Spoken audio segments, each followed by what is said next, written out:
Grand rising to you all. Put a one in the chat if you can hear me.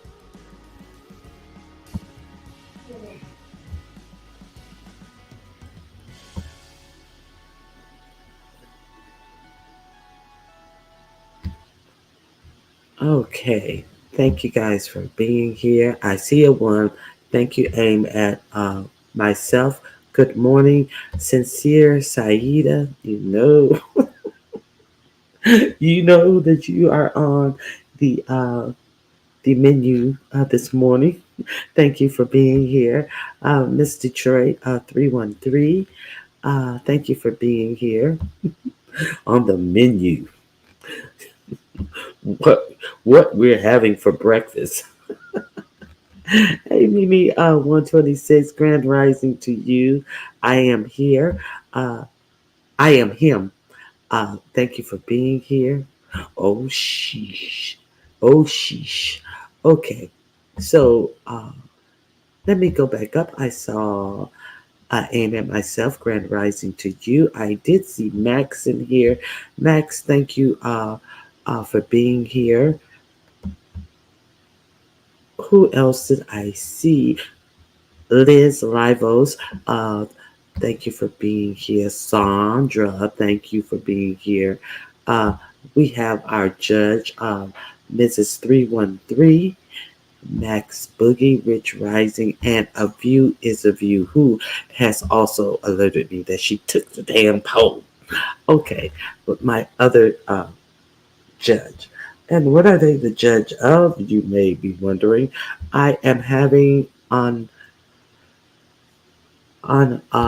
October 20th of this year. Let me remove that comment right quick. On October 20th of this year, I am having a fall centerpiece creation contest. Sunday, October 20th, at 5 p.m. Eastern Standard Time. That will be 2 p.m.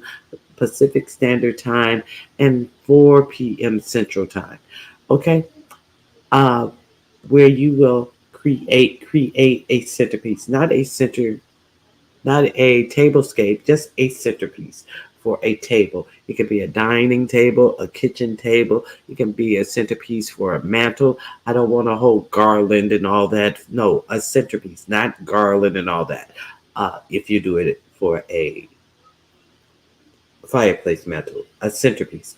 Um, it can be for any type of table, entry table, credenza table, whatever type of table. I just want a centerpiece. So the themes that you can use uh, in designing your centerpiece is strictly fall. Uh, you can create one that has a Halloween theme, a Thanksgiving theme, or a Christmas theme. Those are the themes that will be allowed for the centerpiece contest. Hey BJ, hey Soul Sister number one. I hope that you guys come out and participate. Uh, right now, the pot for the winner winner takes all is $150. I started my pot off with $100. I got two donations of $25. You are able to donate to the prize pot as in any competition in the beef sector. Just make sure you put prize pot in the notation so we will understand that this is for the prize pot. And if you want to support the prize pot or the challenge, just go to $ Ronnie Q. Oh, King Roman on the go. Good to see you. Um, so let's be clear that you must have the camera aimed at where we can see what you're working on. That is the only criteria. Please uh, make sure that you aim your camera at your workstation. We don't want to see uh, your back, like when Dovey was making those potatoes, and then voila, here's a meal that I cooked that you saw nothing but my fat back and flat booty. No, we want to actually see, we want to actually see you put these things together, set up your camera so it is aimed at your workstation, kind of like just Sarah when we did the wreath. We're not doing wreaths this year, we're doing centerpieces, but they can be strictly fall. They can have a Halloween theme. Um, they can have a Thanksgiving theme, and they can have a Christmas themes. Those are the themes of that we are asking. They can be as simple, uh, real simple things that you put in there to make them pop, or they can be real full of other things. Sometimes less is more. uh Look around.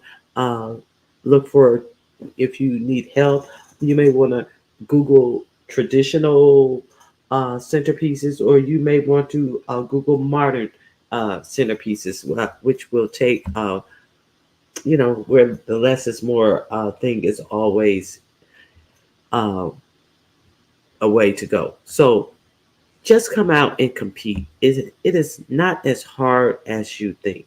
It is not as hard as you think. Uh, Pam, A View is a View is going to come up. I forget where she said that. Oh, Amazon Prime. Amazon Prime is a good place to shop right now because it's their what is it? The Prime, whatever. Yeah. So you may want to get you some things from off of Amazon Prime. Okay. So Sarah's setup was perfect. I really wanted those glass pumpkins. They are so pretty. Okay. Pretty big woman Q. Good morning, Miss Ronnie Q, and the chat, and hello to all of viewers of you, Miss Pam, Soul Sister number one, Liz, and Aim at myself.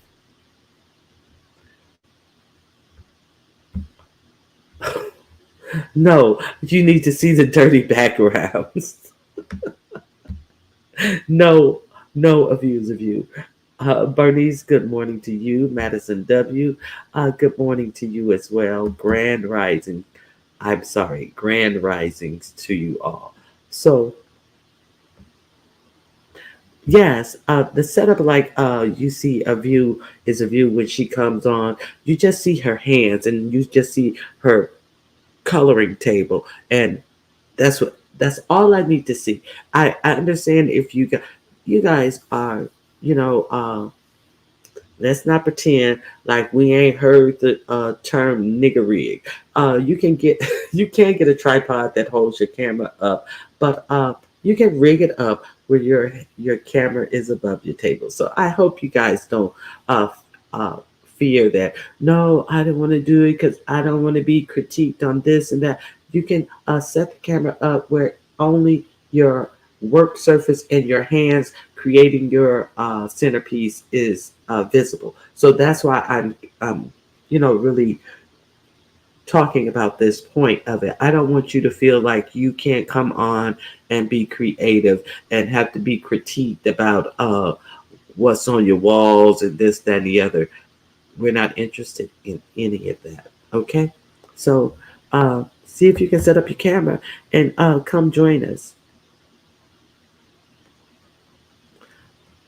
Okay. So now, MacGyvers.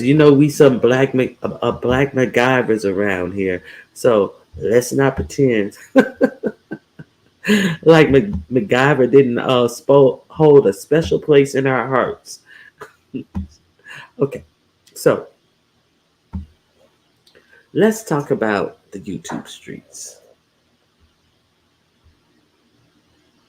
Yeah, Amazon is having its Prime Day. That's what I was trying to think of. The Prime Day today and tomorrow to kickstart the holiday shopping. Yes, BJ, that is what I couldn't think of. Like, what is it called again?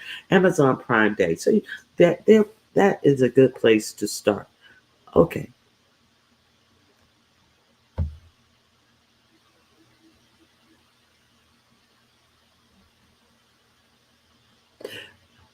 Oh, uh, pretty big woman. I said hello to you in grown folks TV chat, but you never said hello back to me, which I think is rude. Pretty big woman. What do you got to say to that? She calling you on the carpet. Uh, it's a lot of noisy people. They'll be nosy people. They'll be looking for something other than the crafts. But I'm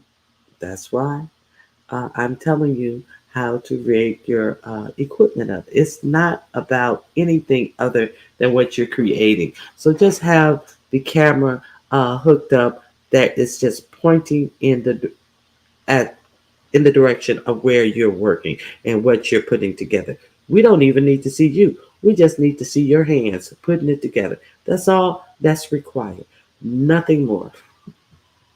Okay. So also so far the pot is $150. You're welcome to I said that already. Also, make sure if you have a lot of things that you're putting in there, make sure you come with them already cut off the big branches or whatever, or the big picks. If you have things that you're going to do a lot of cutting and all of that, please make sure you have that already pre-cut, and your the items that you're using ready to go. If you're going to put floral picks in a lot of things, you may want to uh, pre-wrap those around your pieces, so we don't have to sit up you there and watch you wrap 100 floral picks. Those who know. And you want to have your stuff set up to go. You can demonstrate how you wrap one, but you want the other 99 to already be wrapped, because we're going to have a strict time limit of 1 hour and 15 minutes. And if you're not done, you gotta, make sure you have a lot of moss and grass and shit to stuff in the holes where we can see what you didn't want us to see. That's all I'm saying. Okay, then. Okay. Now, Soul Sister number one. I was no longer there, sweetie. Never mean to be rude to anyone. Are you okay now? Well, you still didn't say hello. Grand Rising Unbought. Good morning, my mind. Very Carrie. Yes, I am feeling so much better.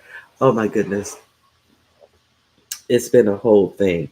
Um, I was so nauseous at the end of my show yesterday. I was like, oh my god, as I felt it coming on and coming on stronger. So I'm glad I made it through that show. Uh, Now let's talk about what we. Hold on one second.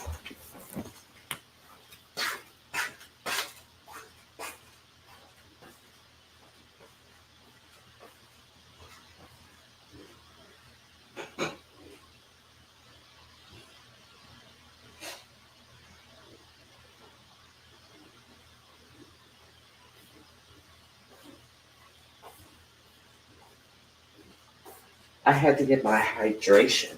Speaking of which, because God knows.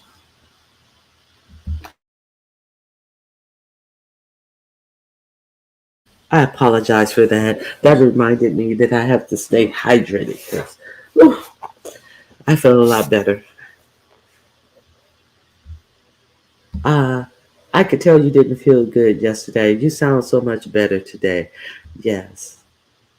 Let me go get some coffee too. Y'all heard her. Oh, how dare you! How dare you hear me walking? I put some cards in my wheelchair spokes to make it sound like I was walking. Drats busted. Just when I think I'm getting away with something. Drats. Hydration is important. Yes, it is. You need some ginger root tree. Now I do have some ginger. I may just put some ginger in my tea. Hey, chill out. Grand rising to you as well. You don't have these same slippers. You may have these same slippers. Okay. So, yeah, I'm glad you said the ginger root tea. I may put some actual ginger in my tea. May seep it in my tea. So now, yesterday, somebody came live. I guess they found their live button somewhere in the back of their trunk where they hadn't been using it for a long time, and they totally forgot they had it. Um, who do you think I'm talking about? King Roman on the go. Okay, so King Roman on the go went live. If you didn't see that live yesterday, it was quite interesting. Ronnie Q, I'm here for your commentary. Chilling with calmness within me. Hello again to Soul Sister number one, and check the chat. Uh, she wasn't there this morning. I'm not. I'm just messing with you. Do not take me seriously. Hey, I'm just messing with you. I believe you. I believe you.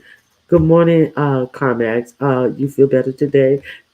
Listen, girl, and I think the number of times that I had to read shipments in the chat, my stomach was throwing more and more and more, and they kept writing shipments in the chat, and I was just like, ooh, ooh. Hey, Buddha Bell. Grand rising to you. Yeah, I was just trying to be funny. Candy Cane, Grand Rising to you. Stomp Down, Grand Rising.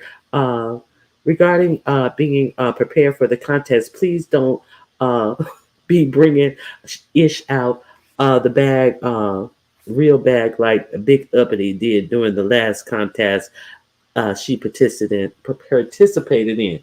Do tell. Yeah, out of the shopping bag. Yes, act as if you're on a cooking show and have your items laid out in. You know how they lay them out in the glass bowl. No, we don't need to see you measure 2 cups of sugar and then put it. No, we need to see you grab a bowl that already has 2 cups of sugar in there and have all the seasons already. Measured out and just dump it in. Just dump it in. Just dump it in, Stomp Down. Dump it in. Yes, that's what we need to see. Morning meow meow. Okay. I was so messy in that last live. I love King Roman News. It was so good. Yes, it was a whole lot of uh, twists and turns and ups and downs and truths and lies.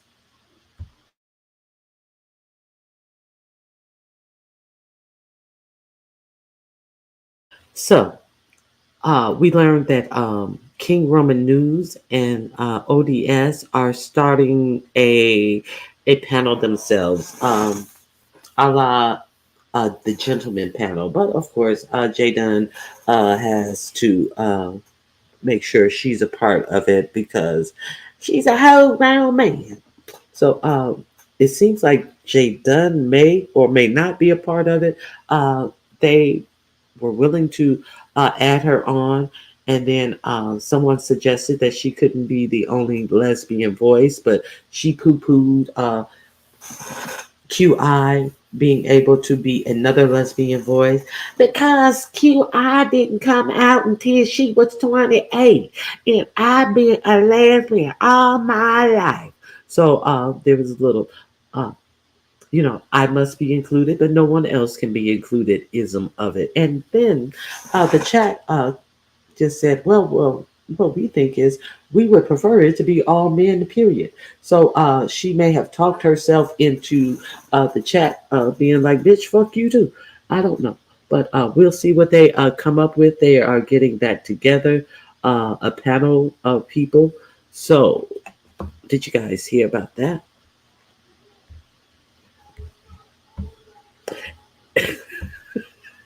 And that damn Demetra lit all day had a breaking news segment. Uh, breaking news. It's gonna be a new panel. God damn it! You couldn't have told me that. Demetra lit all day did a breaking news segment about the new panel, and then we get to the Dimples Shakim of it all. If you guys can drop King Roman News on Go link in the chat out, I would appreciate that. If you guys, I'm pretty sure, I don't know if anybody missed that, but if you did miss that, missed if you did miss that, go over there and check it out.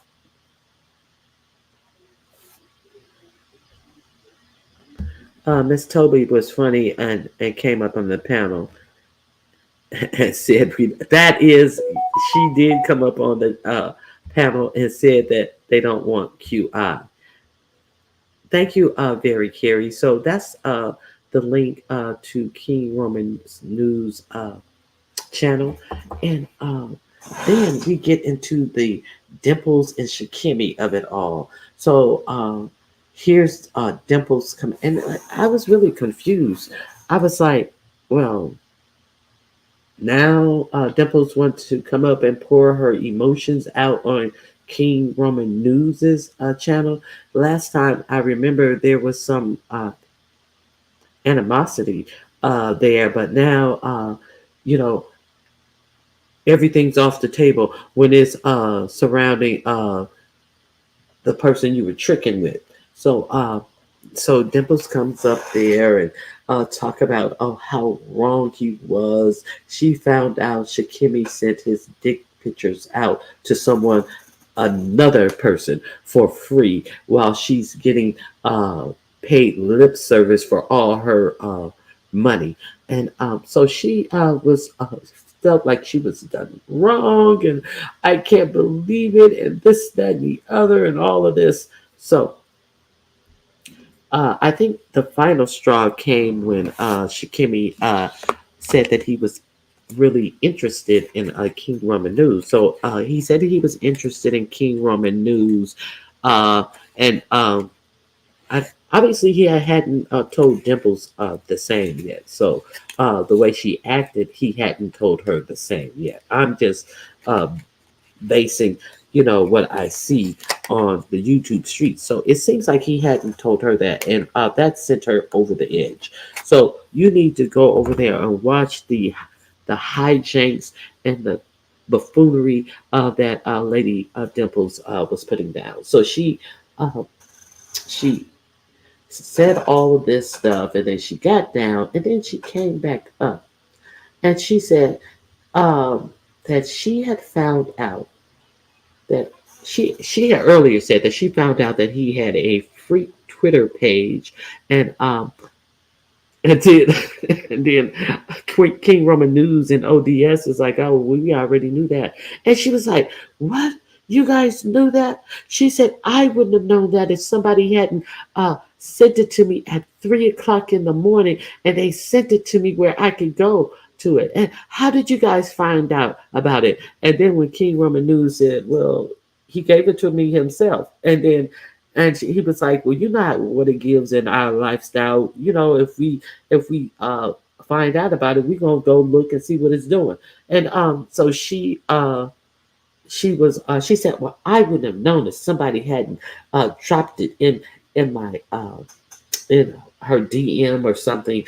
Uh, I guess since okay, okay. She said she wouldn't have known about it, and she said that the only thing that she knew about the person is that they were 600 miles away from her. So it seems like that DM was a grinder or jab at app, because those are the apps that tells you exactly how far away the piece of meat is contacting you from, to let you know if you're close by, to swing one in, or if you're just 20 minutes away, you're 2 minutes away, he's right around the corner, he's standing in front of you. So it seems like Dimples is also on the app, and so she got a app notification. Maybe Jay Wilson was out of town, and was just 600 miles away, and was able to alert her.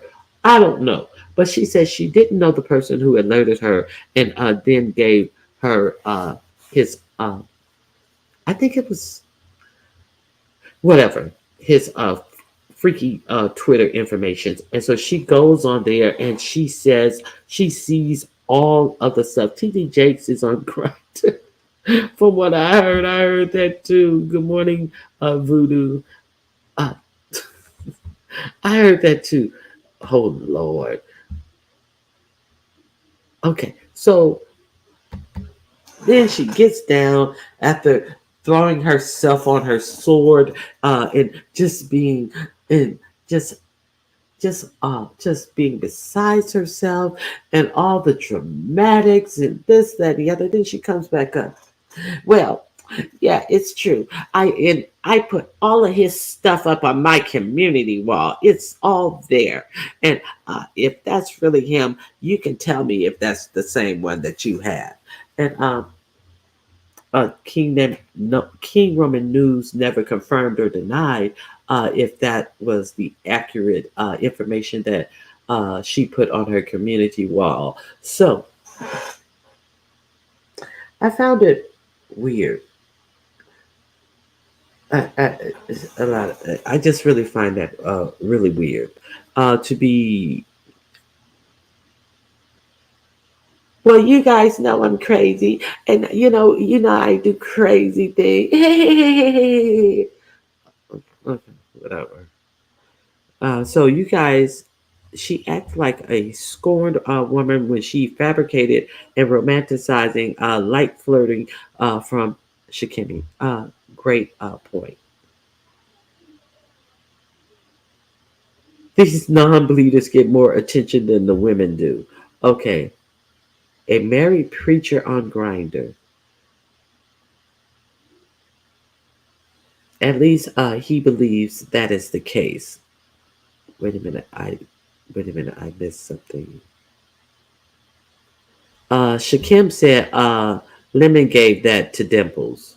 Oh, at least he believes that's the case. So I'm wondering if Shakim hit your link last night.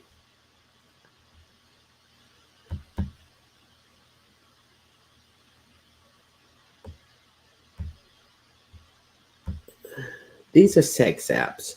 Let's make it clear. It's not a dating app. Nobody wants a date of well, maybe somebody, I don't know. Uh, King Roman News seemed flattered by Shakim liking him. You know, I think that his flattery was, just a gentleman way of saying, "Oh, thank you," instead of laughing in his face or being rude or having an attitude. Please, you think you can get me? I'm not saying that he has any of these type of emotions about it. But I think it's just the way he is, and he would always say that he's flattered. Oh well, thank you. That's so nice of you. He wouldn't approach the situation of, ugh, I don't want you. Ugh. You can't hang with me. Ugh. What would I do? I don't think he would ever. I think that is his normal response to someone who said that they were interested in him. That's all I'm saying.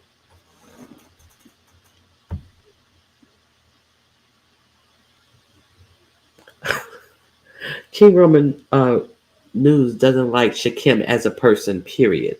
Uh, so maybe he's just being polite.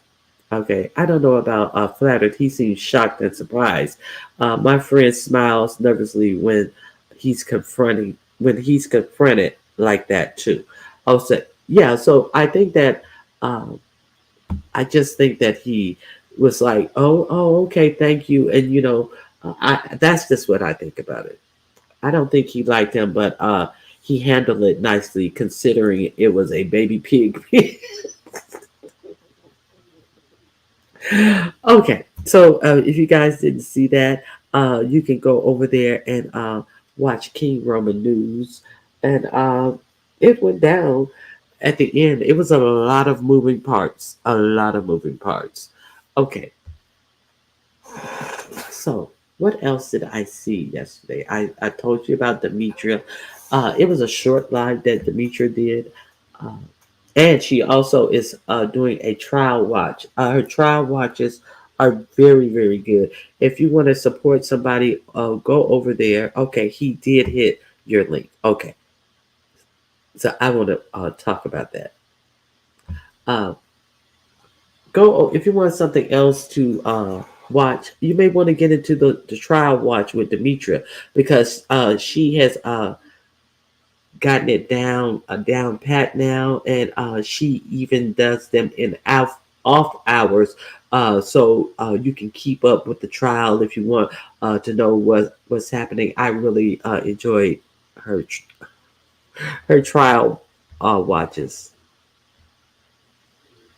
That was a damn good live. She's talking about King Romans on the go live, so go over there and watch it. King Roman News playing into the play. Shakim performing right now. That man roaming these streets for the next storyline and cash out. Big said, peace and multiple blessings to you as well. Grand rising. So it seems like that's what has the attention of the beef sector. A lot of plays, a lot of Shakimi, who you guys know is a play runner for cash. I don't know.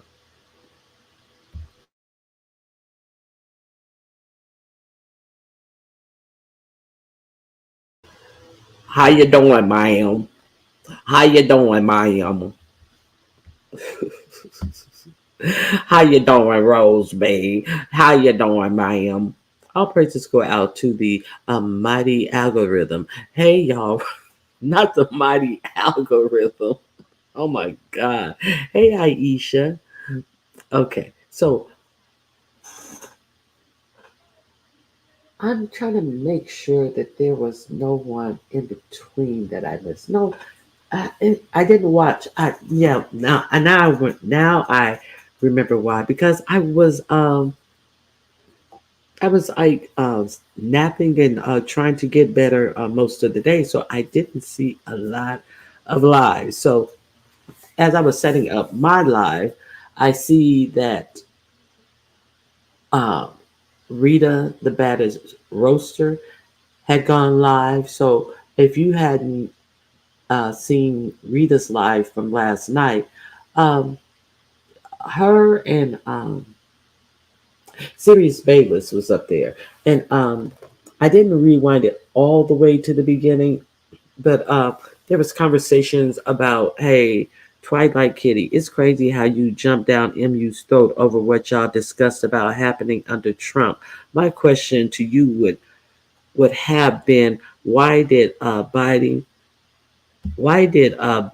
and Kamala allow it to go on so long? Okay, so Twilight Kitty, I don't recall ever jumping down her throat. So, and what is it that they allowed to go on so long? Did you see the title of my video when the dumb pretend to be smart? Ask them to be specific. That would be a title entitled to you. Be specific. What is the it that they allowed to go on so long? Because the it that is not going to be allowed to go on so long is you talking in circles and not being able to enunciate what the hell you talking about. That's not going to be allowed to go on so long. I'll wait. Morning, Cruiser. Good morning, Miss Toby. I'm feeling a lot better. While I may not be 100%, I am feeling a lot better.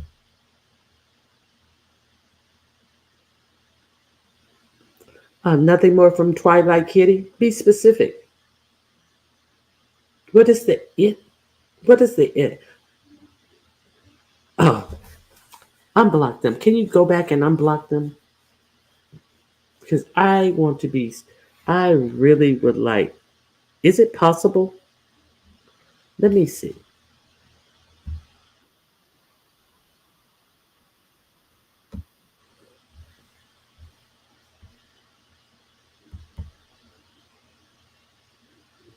Let me see. Okay, I'm going to unblock Twilight Kitty. Oh, maybe I can't.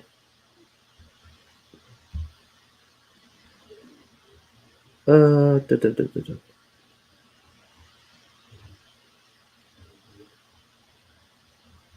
Nope, I can't.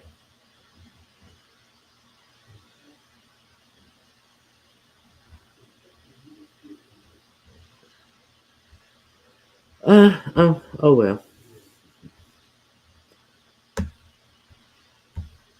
No biggie. Okay, so maybe they can come back on their other troll page. Good morning, Choreo lover. It's good to see you. Ronnie Q, don't let Twilight derail your show, please. I'm half asleep, and this will mess with the flow of my brain cells. Thanks. Good morning. Okay, I will not. I will not. Okay, yes, child. Twilight Kitty got snatched by the roots.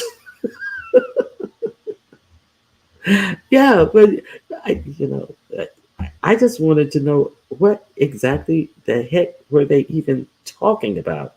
The minute you don't agree with MU, whoever can explain her talking points, then you attacked her child. Oh, MU MU also had a live. That's another live that I just happened to go over and watch her live, and she started out uh, with saying how people. This is my interpretation of it. She started out saying that people attack her before for her views, and they brought up my family and all this stuff. And I was like, "What are you talking about? I never said anything about your family. I don't do that." Then she go, "Oh, Ronnie Q, I didn't know you were in here." And I was like, mm-hmm. So she was talking politics again, and being very vague, and in my opinion, being very vague and very talking point ish. So what's her name? I think is Nikki Pope went up there to talk with her about specific things, and uh, she kind of like really talked. They were talking over each other, and that's the reason why I put her in the back, because you have to let somebody finish their statement or their question. And she said she thought I put her down. I said, no, you're more than welcome to come over here, but we have to be able to have a conversation. It's not a back and forth of a yelling session. And so she said that Nikki Pope. Okay, Nikki Pope was talking about the abortion right laws, and what it does, how many women who are having to, you know, perish because they are unable to get that health care. And she said that there is no state that where it is illegal to give an abortion if the mother's life is if the mother's life is in jeopardy. And so I just dropped a link in her back chat, and I had her. I said, please read what it says for Missouri and what other six? Missouri and I think it was. I can't remember the other state. Iowa, Iowa and Missouri. And it distinctly says that there is no exceptions about the mother's life. So I just asked her simply to read that. And you know what she said? Well, Ronnie Q, I got to study that. And, I have to go and research it. And I have to, you have to have the opposing view. But she refused to read it. She refused to read what is said out loud. So, she asked for it, but she refused to read that out loud. It didn't come from me. See, you know, I can only do what I can do. You can lead a horse to water, but you cannot make them drink. Obviously, I thought that was just a old what did they say, a old parable or whatever. No, you can lead a horse to water, and you cannot make them drink.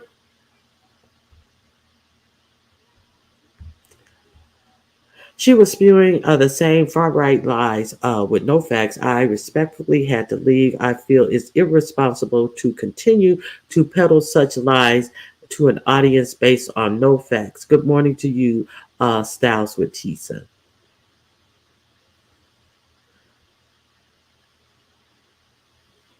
Do not get me started on her again about her views about politics.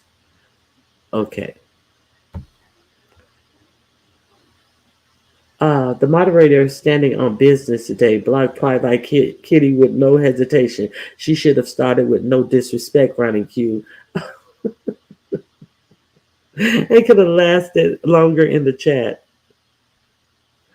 Oh, yeah, because you forget she's a whole Latina. And that was another thing that Nikki Polk told her. You do not even need to be talking on black issues because if you remember when you came out here, you was a whole Latina who couldn't speak English. And she said, you guys see there you guys go attacking me when I was in a bad state, and you guys know that I was using and this, that, and the other. She said, how am I attacking you when I told no lie on you? So it was interesting. Um, uh, it was interesting to say the least. It was just, I mean, you know, the disjointed conversation that was being had when Nikki Pope asked her a question on this. It was all this what about it type of thing.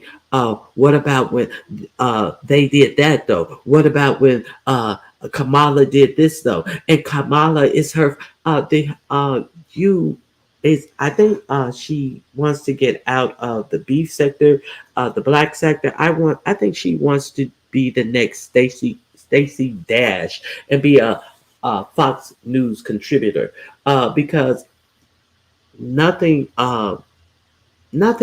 permeated her talking points. And the answer to a specific thing became a deflection to a whole different topic.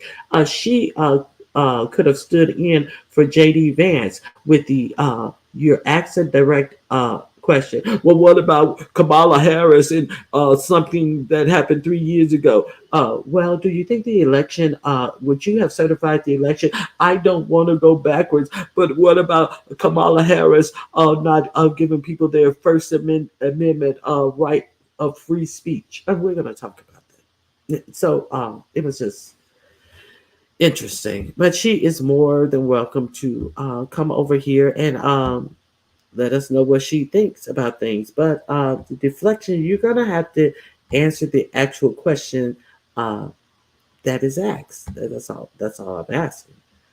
MU, I have no other choice but to let you understand the word democracy. I don't think you understand how important it is to America to have a democracy. Um, yeah, so that was interesting.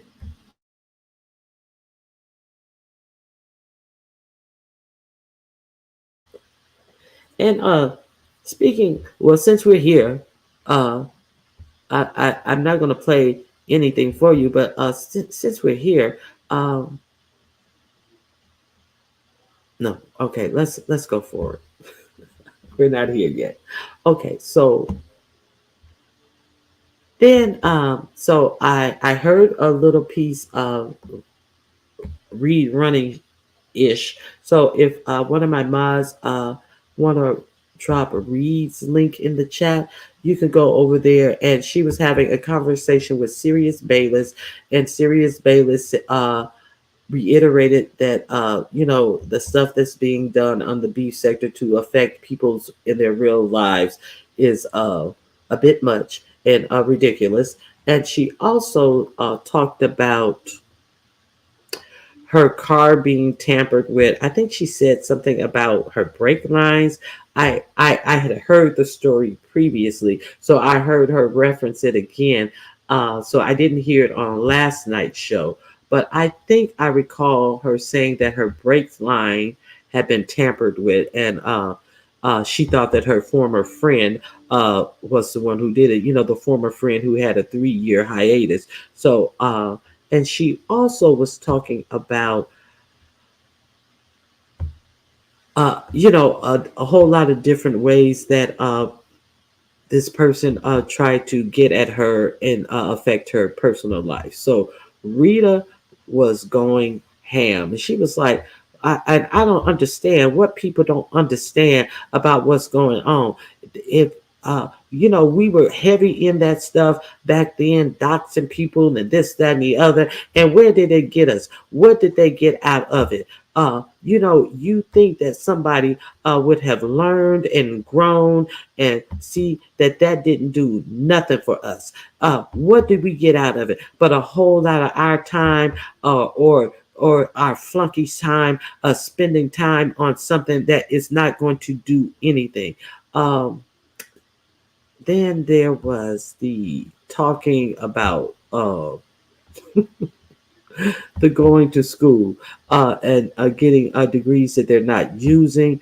It was a lot. And Rita was like, I remember that. That's some old ass trick. I did that back when I was young and just going to school to get money. So it was a hoot over there at Rita's.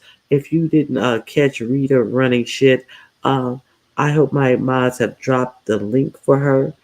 And then I see that Lemon's live. So I go over there and I'm listening to Lemon. And who do I see on the panel but Sincere Saida? And Sincere Saida doesn't have on her little regular calm voice. And she asks, well, what are you talking about, Lemon? So what are you talking about? When did I say I didn't like you? You said that you Sincere Saida, come on. Let's keep it a book. You said you didn't like him the day that you let baby mama Brina come up there and lie and say that I'm not gonna have anything else to do with Lemon because I didn't know this and I didn't know that without his knowledge and without his pre briefing her on what play she needed to use in coming up on your panel. Someone who had no dog in this fight, but just was asking straightforward questions, who wasn't asking leading questions, as it were, with most of these dingbats over here in this sector. So that's, if you want to know when, that's when it started. Okay, um, so Sincere, Saida, and Lemon were going at it for a little while. Sure did, and sided with that raggedy ass Brina. Okay, so let's not forget. So he wanted to know while she was over there interviewing with him because when she was over there, she was like, I don't want nothing else to do with him. But I told you guys, Ness was supposed to interview with her on Friday the next day. That never happened. Uh, After all this, I don't want anything to do with him and the way he treated that JC Ghostface. Oh, somebody call her Ghostface Killer. The way she was treating Ghostface Killer, it was so rude. Hold on 1 second.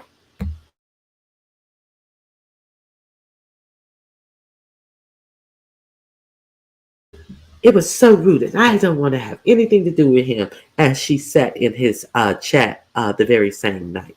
Okay, so I told you guys to. I think she was on. I think she was actually on Saida's page on Wednesday night.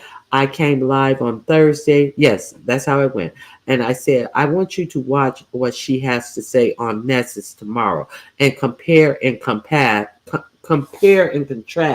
what she has to say on Nessus page because I didn't think that she would even remember the lies that she was telling. I don't know her personally, but then uh Lemon got a hold of she was over there and now he's so insulted. Now I the half of my sector came after me behind you and I don't appreciate it and this, that, and the other and blah blah blah blah blah blah blah blah blah. And he cussed me out for saying the simple fact that I don't go in for that type of bitch. And I'm all of this, and I let young people curse me out. Okay, so all the time that you getting cussed out on your panel, you're letting dumb people curse you out. So just because somebody is cursing at you, do you not curse back? So I just sat there and like, okay, you right. Uh, Running plays. You cannot run a play. So now you're mad that everybody in your sector was up. Did you know how many people I had to fight behind you? No, you didn't have to fight. You had to listen. Now you're yelling and screaming at her for exactly what she said. That you fought for her. You fought for her because people were telling you the truth about her. But now you want to curse her out and said that I fought for you, even though you said those disparaging things. No, you're a sucker. And but after all that fighting that you did, what did you do? You didn't want to say the second part of your fight.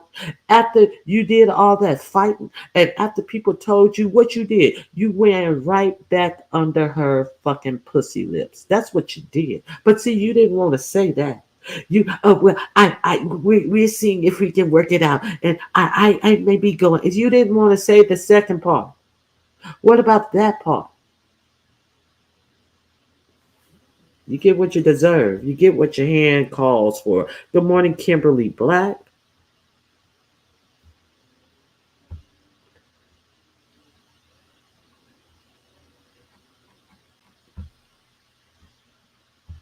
Oh my God. Rose Bennett, I know you. Listen, I can just give you the information. What is cuffing and stuffing? Oh, cuffing. Uh, Rose, are you being indecent? My God.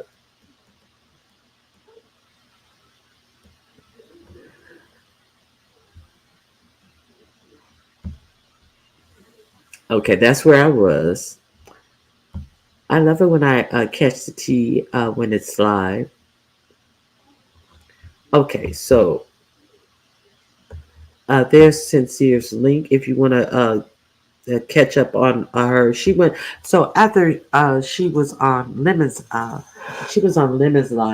and they were going back and forth, and he was like, "You don't like me. You never like me," and all of this dramatics and uh uh it's not what the breeder said on Sincere's panel about not being brief on what she should say in the play, and therefore he felt uncomfortable with what the breeder said. No, it's the fact that Sincere never liked him. And you don't respect my channel, and you played a clip of my live. So I didn't understand what any of that was about. So with him saying that she never liked him, I just assumed. Then come to find out, it's uh, that the idiot, another idiot who was introduced via Lemon, the Simon character who came up there and disrespected James. Well, James, if you're okay, if you're okay, James, I'm gonna put him down. But please tell me I don't have to put him down because this is the only content that I have. Just dumb shit. He didn't say all that, but it was inferred in the not just simply not putting him down if you thought he was disrespecting someone on your panel. I mean, it's not hard to figure out when you feel that somebody is disrespecting somebody that you respect and don't want to be disrespected on your panel. It's just easy to take them down and say, no, this is not what I'm. But hey, a goofball can't figure that out. Oh, he was drunk. Oh, let me go light my cigarette. I'll be back. Let me say. Anyway, so the whole. Okay, regroup, regroup. Okay, because I try to give it to you as it's given, but it never gives any sense. Okay, so come to find out that Sincere Saida and the Simon guy was on her channel going back and forth about his behavior towards mother. Mother. So it got to a point, obviously, I wasn't there. I didn't see that live. It got to a point, obviously, where she played the recap. Because let's be clear. He came up there and you talking to me, like knock this stick off my shoulder, when James said absolutely nothing to him. Let's not act like we don't know how it started. And him and James went back and forth for several rounds, and then the freaking idiot Lemon's content sat up there and said that James started with him, that he said nothing to James. We saw how it started. So I'm sure that I'm not sure. I assume that Sincere and him were going back and forth about who started this. I didn't see it, but I saw it in real time. Him coming up there and attacking James, and then acting as if he didn't say anything to James. Am I right, Sincere? Is that why you wanted to roll that beautiful bean footage? So all of a sudden, all of a sudden, uh, Sincere don't like him anyway. Just a whole lot of misplaced anger. Let's be clear about why that whole thing went down with Sincere. It was about the breeder situation. It had nothing, in my opinion. That is just my opinion about the whole situation. Okay. Okay, apparently she's racist or said the N word, but he was in, but he was with her and defended her, and now he wants to bring that stuff up like it's new, and he wanted everyone to leave her alone. Yes, he was one who was sipping for her. Well, she's from Texas, and they say that in Texas, and you wanted everybody to believe just because you in Texas that everybody say it, calling Trump a racist, but failing to do your research on. Okay, okay, so you're back. He is a racist. What? Why? And how do you know what research I've done? So who doesn't know about Biden? Who doesn't know about Biden being good friends with Strong Thurman? Who doesn't know about the Biden crime bill? But let me ask you this: did Biden evolve from his racist rhetoric? Did Biden also say that I was wrong? When has Trump ever said that? Trump said he has never said that to his God. Oh, but does he even have one? Does he think he is his own God? If I did call Trump a racist, does not his racist statements make him? Does not his racist actions of going so far that he did not allow blacks to apply to live in his apartment buildings, to the fact that the federal government sanctioned him behind it? So, am I calling him a racist, or is he being a racist? Mystic Rain. And who the fuck was talking about Trump? Stay on task, bitch. We got plenty of time to talk about Trump.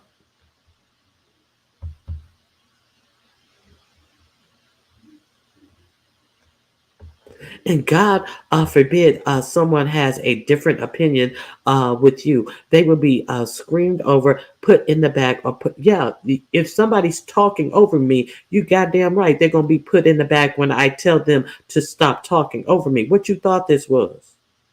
They ain't going to be screamed over. No, they not going to scream over me. See, that's what's not going to happen.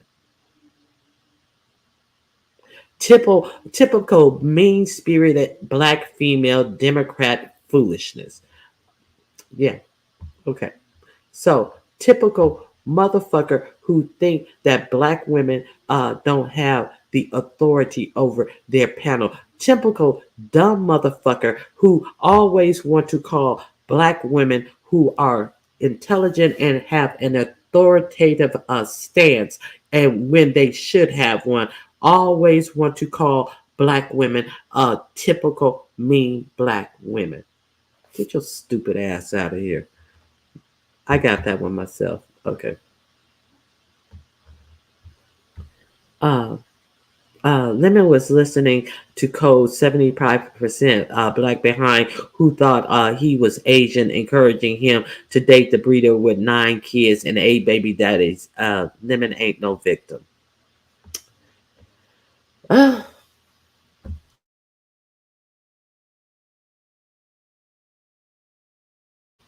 yeah.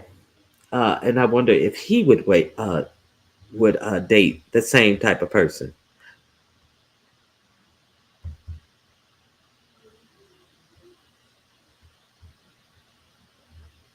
Uh, Maybe this isn't the right place for you. Most people seek out like-minded people to hang around. Okay, let me see.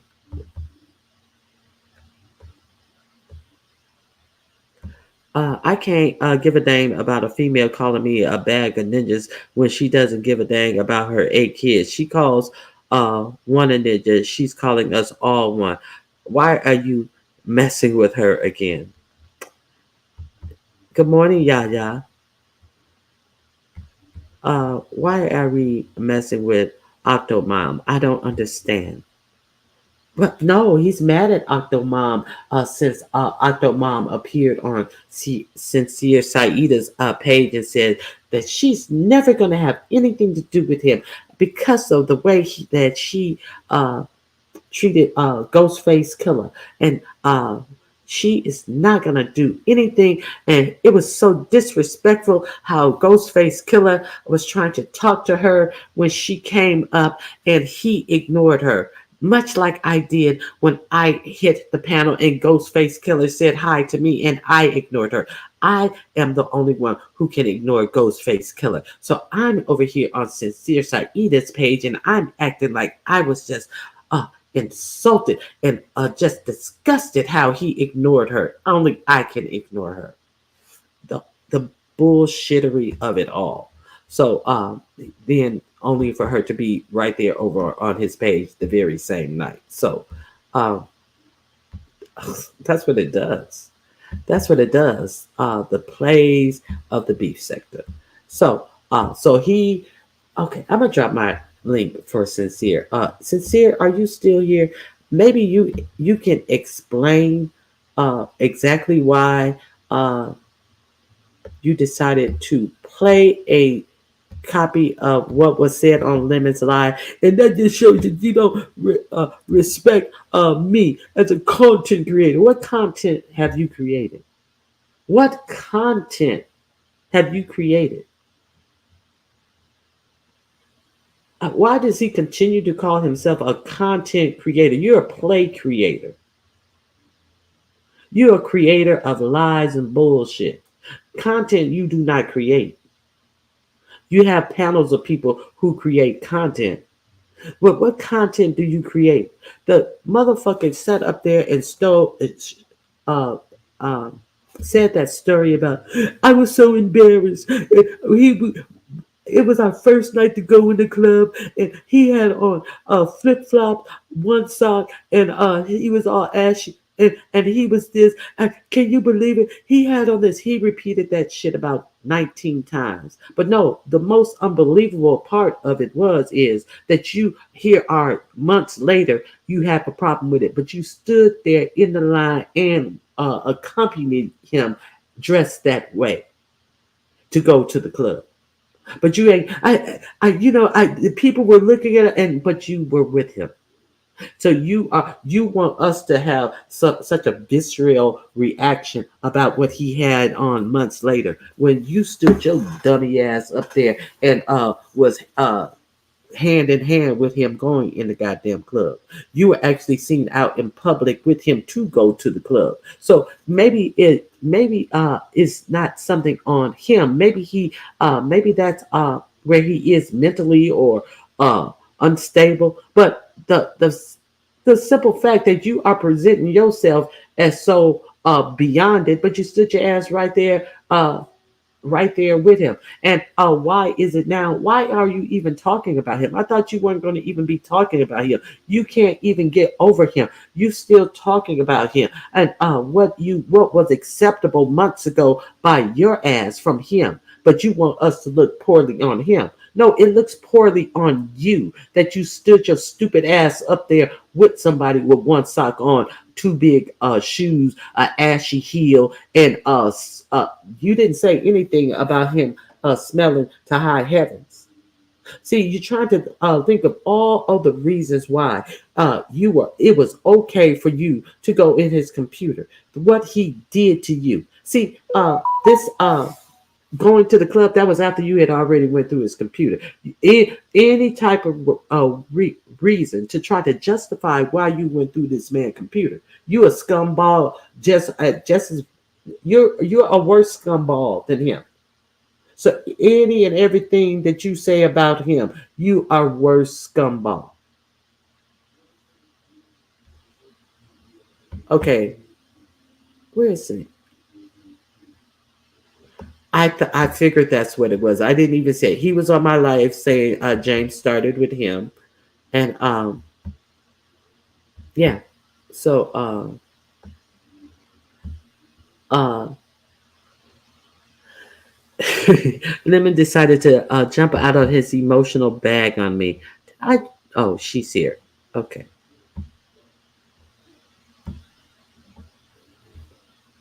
Hear me well? I hear you great. Okay, good. Okay, I wasn't certain. Oh my God, now, Lemon is an emotional bitch. Mm-mm-mm. That's now, the only way I could put it. now. So he said that if you had asked him to use a piece of his life, he wouldn't have had a problem with it. So if that is true, where's the problem with it? I don't know. You know what? I think first of all, you have to put it in context, right? So we Simon came over to my platform. My platform. As far as I know, I'm the very first platform that Simon hit with his qualm or his issue with mother. Now he might have hit another one, but as far as I'm aware of, I'm the first one he hit. And literally, our conversation went on for almost 2 hours. There are some people here in your chat right now who could attest to it, right? That actually saw the communication. And everybody in the chat literally was saying that Simon was lying, right? Mm-hmm. Um, so it came to a point where Snoop finally had hit the live or hit my link, and she was like, well, look, we can get down to the nitty gritty of it. Let's play the live. And I said, well, I don't know how he'll feel about it, but what this is for, commentary, research, all that stuff. We'll do the copyright on it, and we're just trying to get to whether or not Simon came at Mother first or not. And so that's how it came about, right? And then if some of his mods were in the chat, or people that are in his chat, right? And they were like, um, Lemon won't disapprove. He's okay with it. And I'm like, okay, let's just do it, right? But we all play each other's content to some extent, not continually, but certain times that will happen. And there's plenty of CCs out here who have played his content, right? I don't usually play another CC's content, but I did that because we are now trying to figure out, Simon, did you come at Mother first? Because he was basically saying that Mother came at him. Now, I saw when Mother was going off on him, but I didn't see how it came about. Like, I didn't know, like, there was more to it. And that's the part that we were analyzing. And so it just came out like, look, Simon, you just have to admit that you're wrong about this. You know what I mean? And that literally, I let him explain himself, air out his grievances or what have you. Because it's hard to follow Simon, because Simon was just basically like going, like, you have to read between the lines with him and kind of piece it together. And so that's where I was going with it, because I wasn't even thinking about playing Lemons Live. I was just having a conversation with him. Then come to find out, he went to Envy's later on that night, and I think that's probably strategic on Simon's behalf, but maybe not, because Lemon and Envy weren't on good terms until tonight at Lemon's Live, right? I mean, I don't think they have been dealing with each other, right? Don't put others' content in the people that do our beef sector. Women don't play others' content in the people that do our beef sector. Well, Lisa Green, I never professed to be beef sector. And I just have to tell you, tell them to strike me. You and everybody else, just go right over there. Pump them up to strike me. See if because he did threaten me with it already. So, like, just pump them up a little bit more. That's all I can tell y'all. And I, see, I, I it lets me not it has gotten to the point. I mean, people would be like cool with people and like, oh well, I'm gonna play a little part, but go over there. I don't even play nobody. If it's something I saw, I'll tell you where I got it from.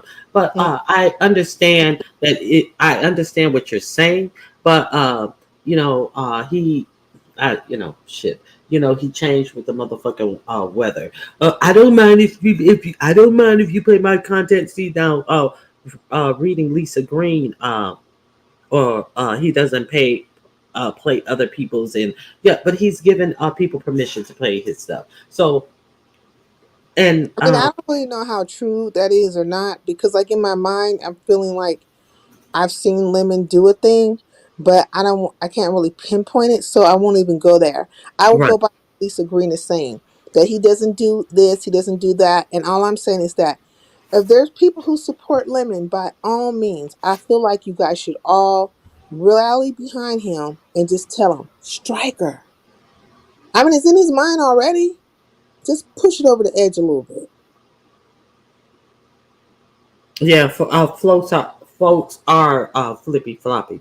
Um, usually, if I see something far enough in advance, and if I think that they are flippy floppy, I send them a cash app, and I say for playing your link. I do that. But I'm not telling And that nobody probably how no, to. that probably is the proper way to do it, because let me tell you something. Like, people have played my content before. I don't If you send me a cash app or something like that, I'm not thinking nothing about it, because I'm not feeling no type of way about you playing my content, and I'm not going to strike you. You see what I'm saying? I don't get anything out of it to do that, and it's okay. That's fine. But everybody doesn't have the stance that I have. So in my mind, I'm not thinking anything about it, because normally I'm not playing other people's content.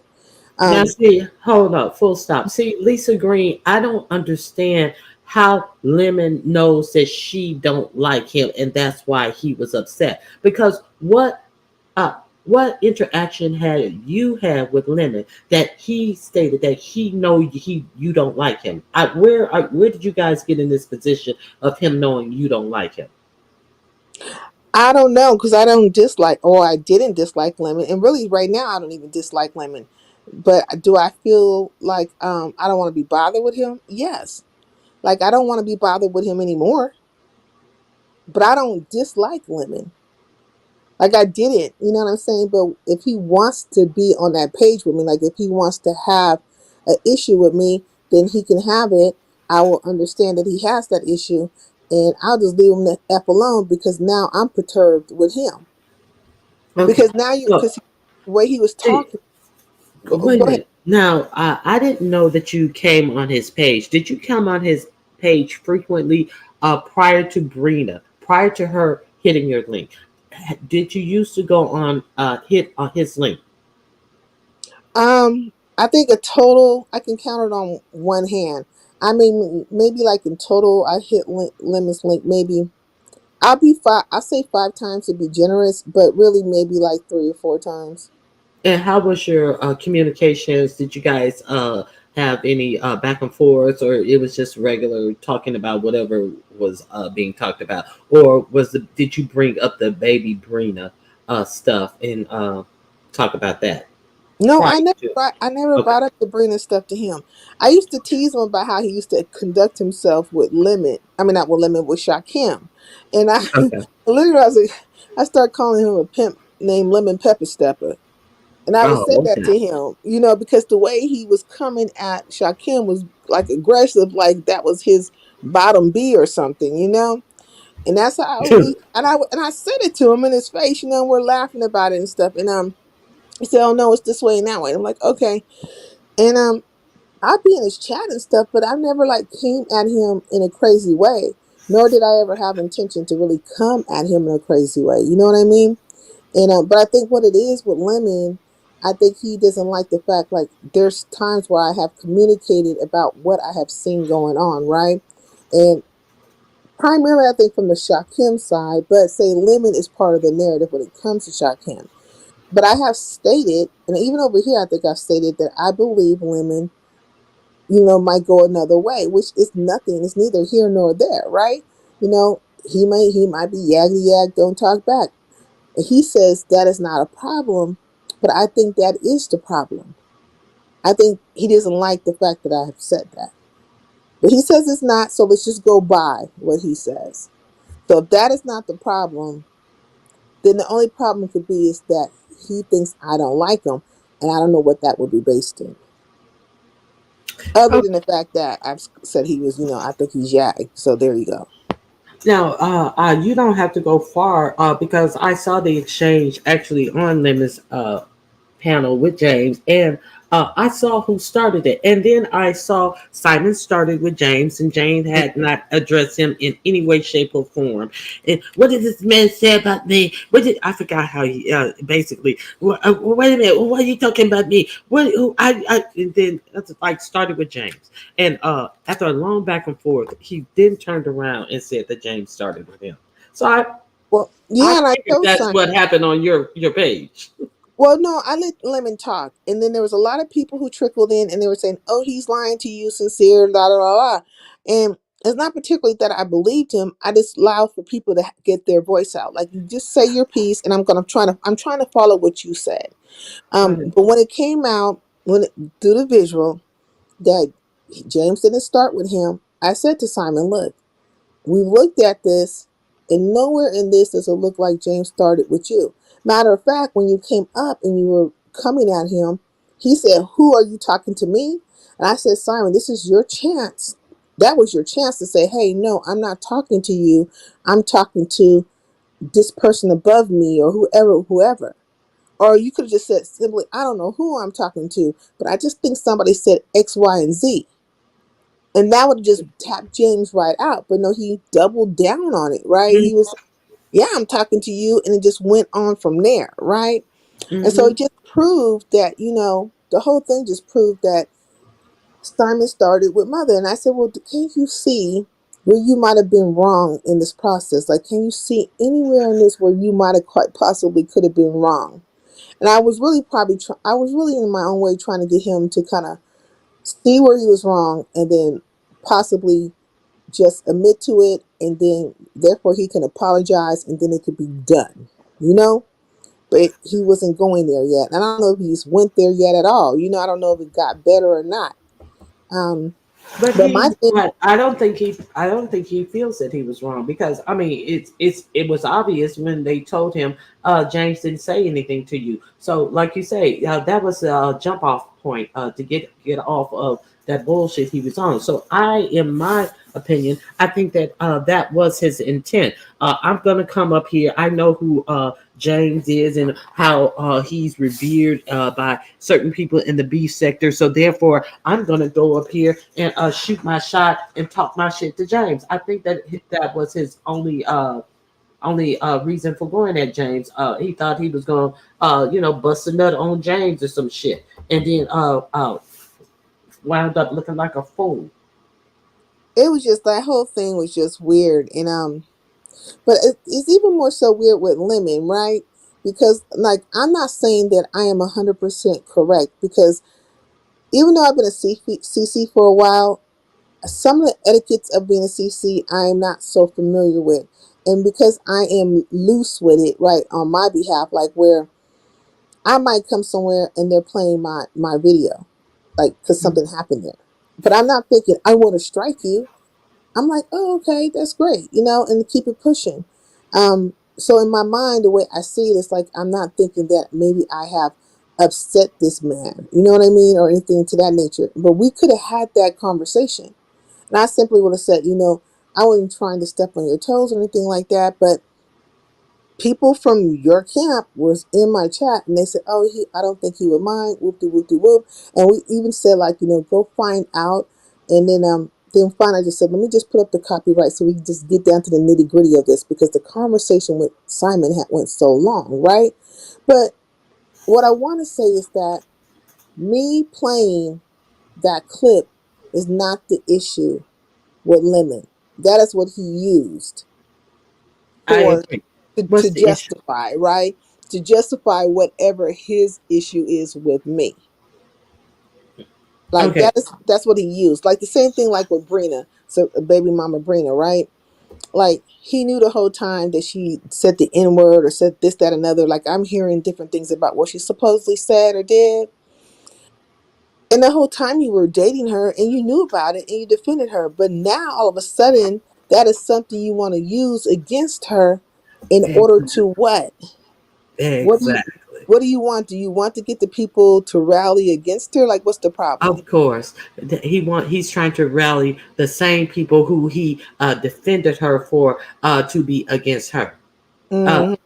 yeah, yeah, exactly. And Exactly.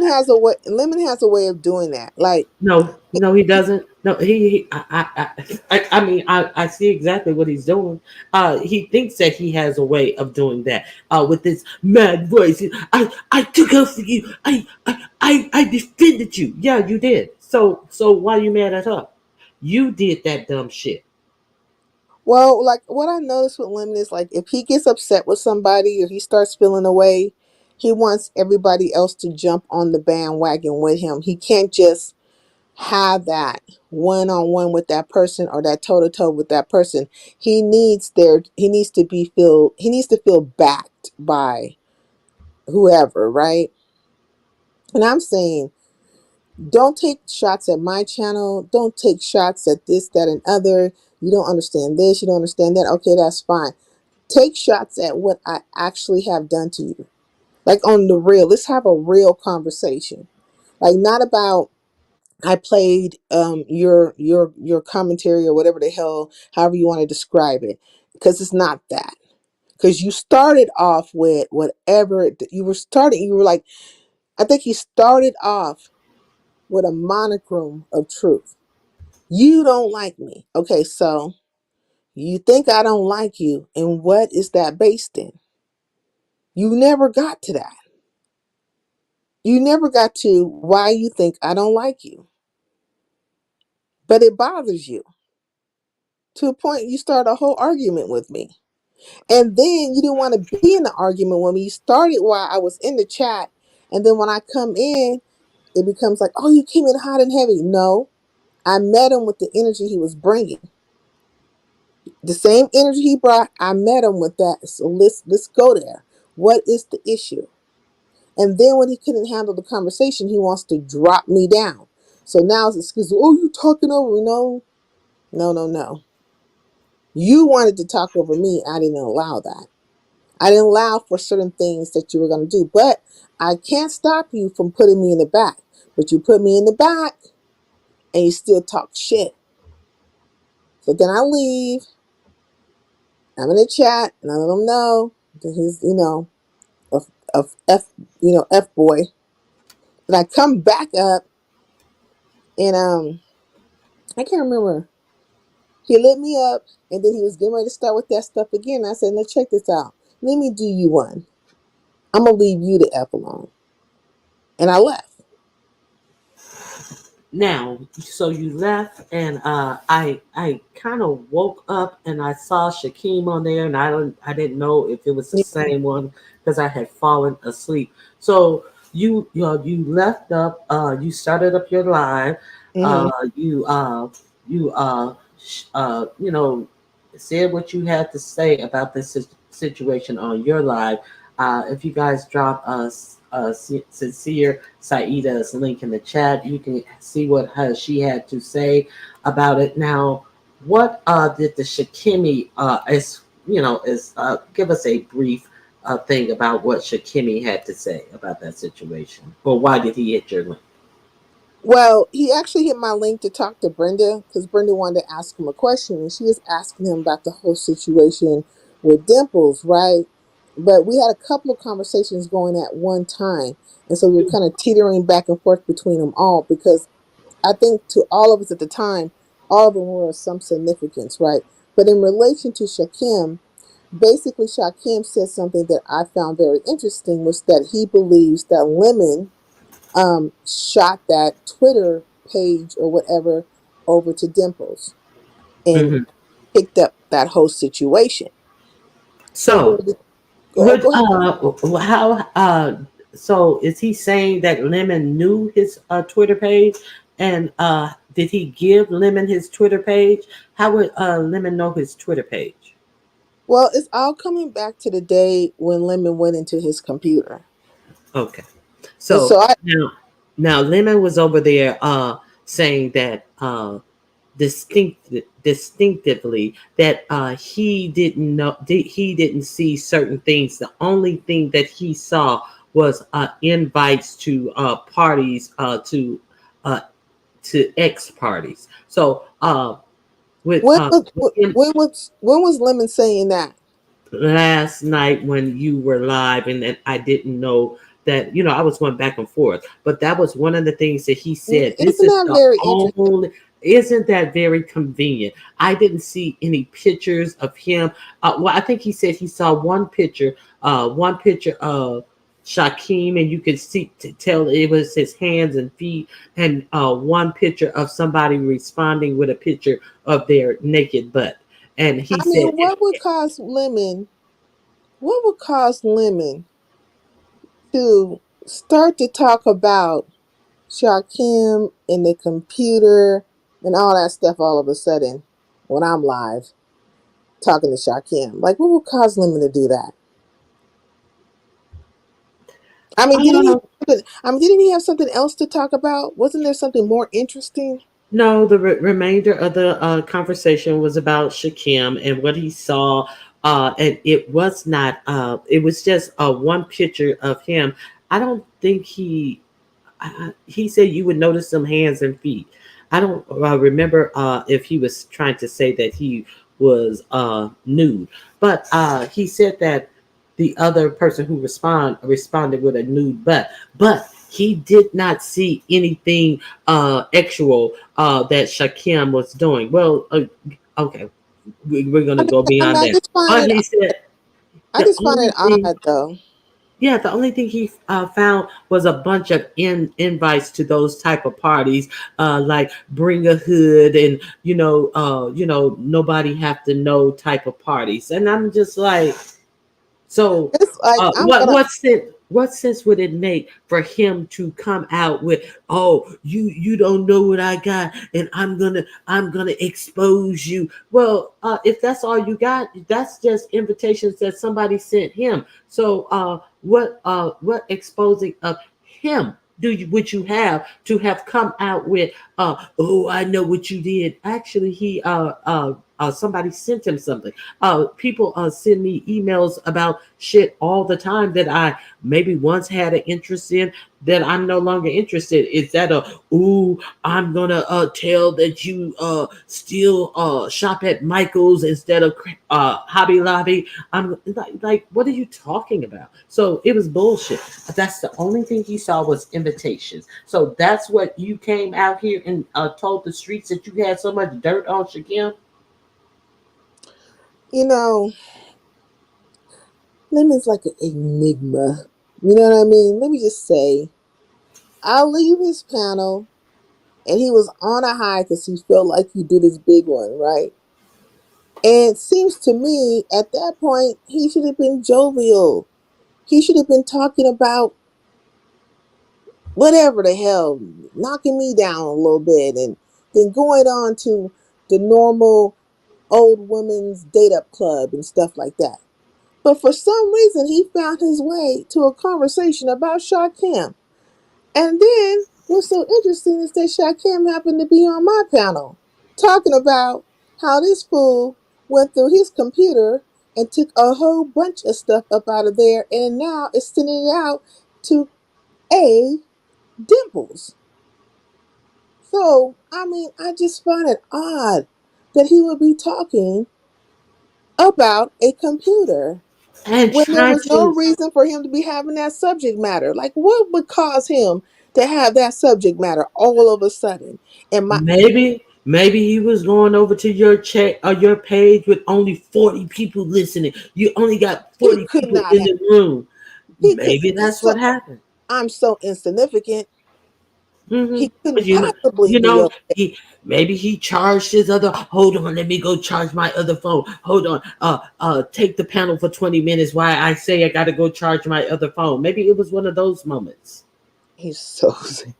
This, let me tell you something. Shakim was away from his computer. Now let's just think about the time frame, right? They started up a live, or they were on live, or trying to start a live. But Shakim says he went downstairs. Now I don't know what floor they're on, but for some reason I feel like They they. were on the sixth floor. Okay, so they were on the sixth floor. He went down 6 flights, went through the lobby, went outside, smoked a cigarette. What? How long does it take you to smoke a cigarette? Maybe like 3 minutes to 5 minutes, right? No, it takes you longer than 3 to 5 minutes to smoke a cigarette. They at least Okay, take you, I say 5 to 10. okay. And then, so how long do you think it takes you to go from up, up, down? Like maybe from down, maybe like that's 3 minutes, right? We'll give that 3 minutes to get up out of the hotel to smoke your cigarette. So we'll say three, and then we'll say 10 for good measure, right? For the Mm-hmm. cigarette smoking, that's 13, and then another three to come back up. So what is that? 16 minutes. 15 to 16 minutes. So you have 15 to 16 minutes to be in somebody's computer who Shakim says to me that his computer locks 30 minutes after. Like if he doesn't lock it, it will shut down and lock on its own in 30 minutes. So he must have a set to that or something like that, which I would never allow that to be, but that's what he said.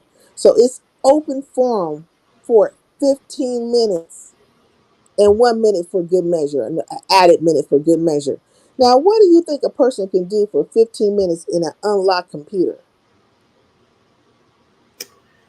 They can do. I plenty. But I didn't know. I didn't know when he was gonna be back. Well, you know, goddamn well, he wasn't gonna be back in 3 to 5 minutes. You did know that. You knew how hard. You knew how close your room was to the elevators. You did know that. You knew. You knew the how far you had to walk through the lobby to get outside to the smoking area. You did know all of this.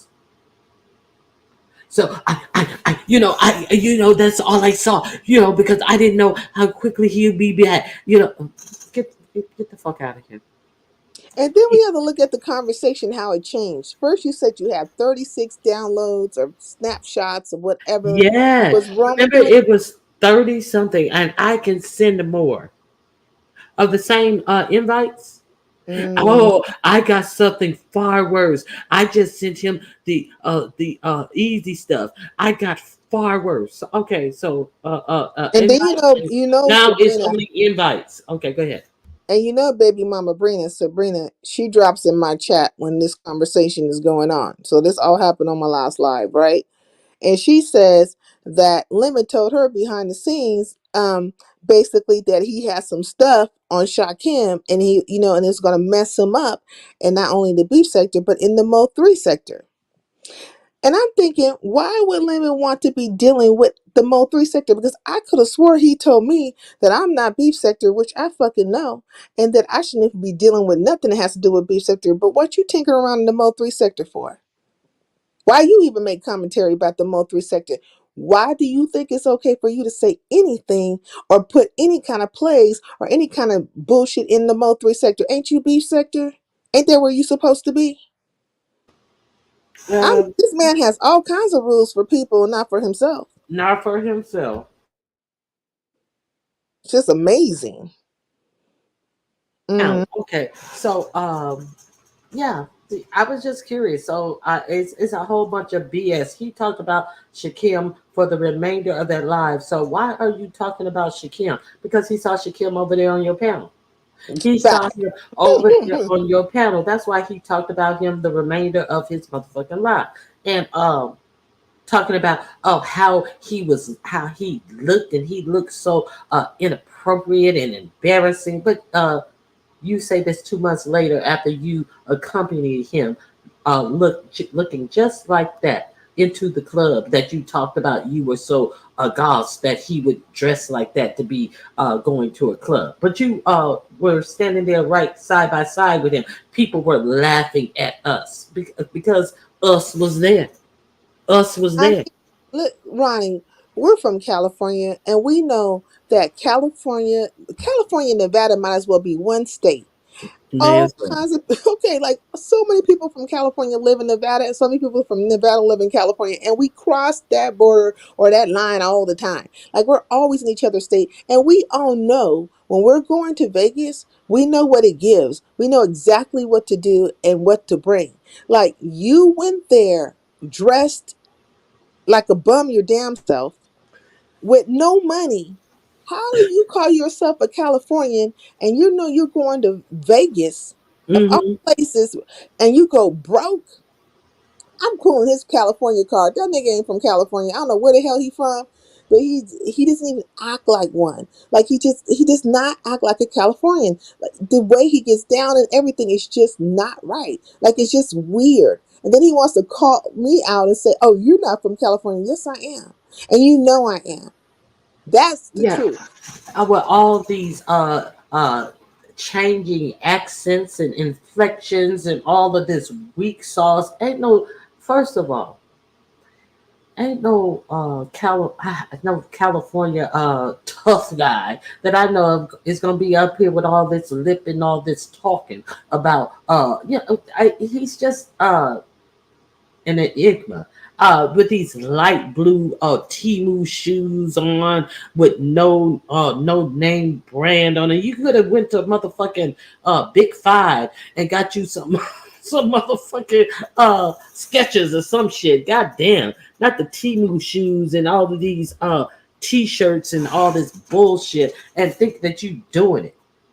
I was I mean, like, even if he was trying to like I don't know any California, like even if you was trying to come with a very relaxed look or whatever, you would at least have some Vans on, or some like what are you talking about? Like it would have been known like what you were wearing, like it was just like his whole look is just off. But he has no room to speak about Shakim and Shakim's look. Like this is the bottom line of it because I watched this go down. I had a live one day. Shakim was over there. Now Shakim comes over and he visits, right?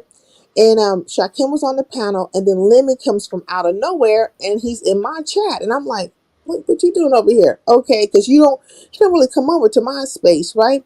And then so he hits the link, and I'm like, okay. He's like, oh yeah, Brenda told me that you were cool, this and that. And I'm thinking, because Brenda had already told me that Lemon was thinking something, and that he, like, I couldn't really understand what it was because I kept asking, well, what's the problem? And she's like, um, I don't know, but I told him he could have a conversation with you. And I'm like, okay. So when he came, I was very inviting to Lemon. I was like, hey, Lemon, how you doing? Oh, such no matter of fact, she didn't tell me right away. She told me after the fact. So that's how I went. It was after the fact because when he came, I wasn't aware of anything, and I was just speaking to him like I normally would, like, "How you doing?" And so Shakim was like, he came here for me. And I was like, well, why couldn't he possibly come for me, right? I'm saying that to him, but in my head, I'm thinking, this fooding came here for Shakim. But Mm. I'm trying to keep it, just let's get past this right now. Let's just get past it. So then Brenda comes and tells me about how she thought Lemon might have came over to have a conversation with me. And in my mind the whole time, I'm like, no, he came here seeking out Shakim. Now I watched this man come to my chat and hit my link for the sole purpose of actually trying to be in the same space as Shakim. Well, no, I think that Saida, I think you missed the moment. He wanted to make sure you had 41 people in your chat. I think that's the only reason. Like, girl, and you are so insignificant that he is over there hitting your link. Which one is it? I mean, well, I think he wanted me to have 21 people in my chat. He is so crazy. But I mean, I watched this man chase. Look, this a couple of times I've seen Lemon chase Shakim down. He chased him down over at Mahia's. He chased him down at my channel. And I think he chased him down a couple other places, but two for certain, right? So I say couple meaning two. That I can identify, which is my channel and the Mahesh channel. When he was over at Mahesh, he was talking real crazy to Shakim, but he came to my channel. He acted like he has some sense, right? But the whole thing was is that he was trying to be a presence known. And I'm thinking, if you don't like Shakim, you don't like anything about him, you don't like the way he walks, talks, and all this other kind of stuff.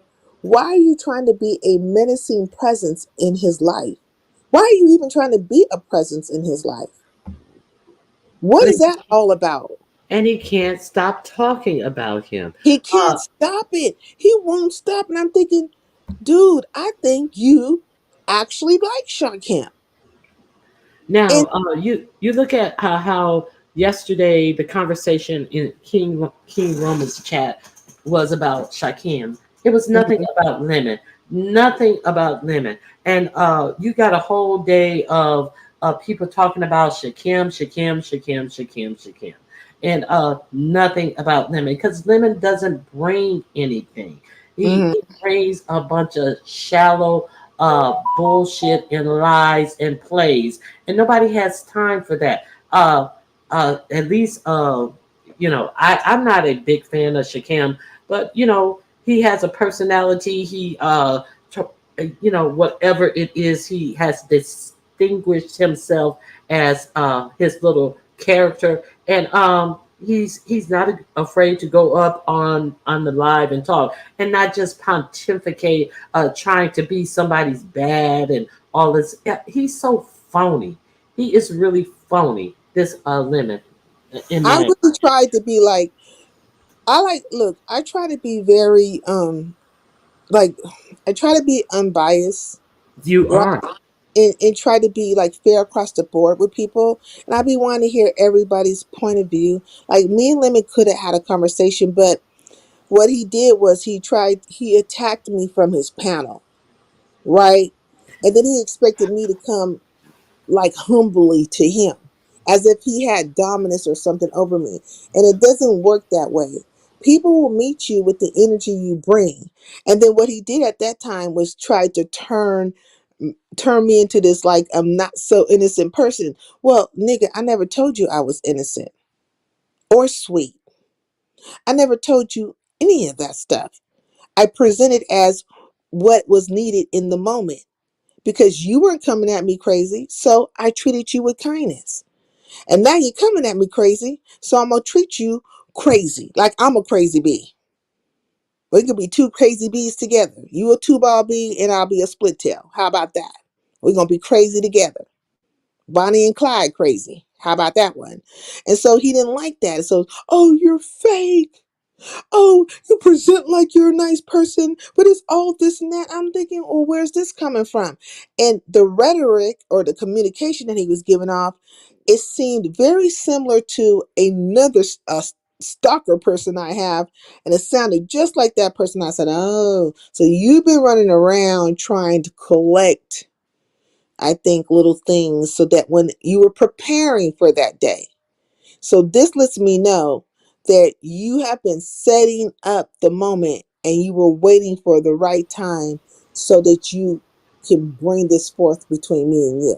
Yeah, his little talking points. Mhm. Let me piggyback off of what someone else is saying. Yeah. These He other was preparing for this people, day, Ronnie. these people who cannot have a independent thought, and someone else said that about you too. Yeah, and somebody else said that about you too ism. No, say what you want to say. See, I when that baby mama Brina hit your panel, that's what I liked about the conversation.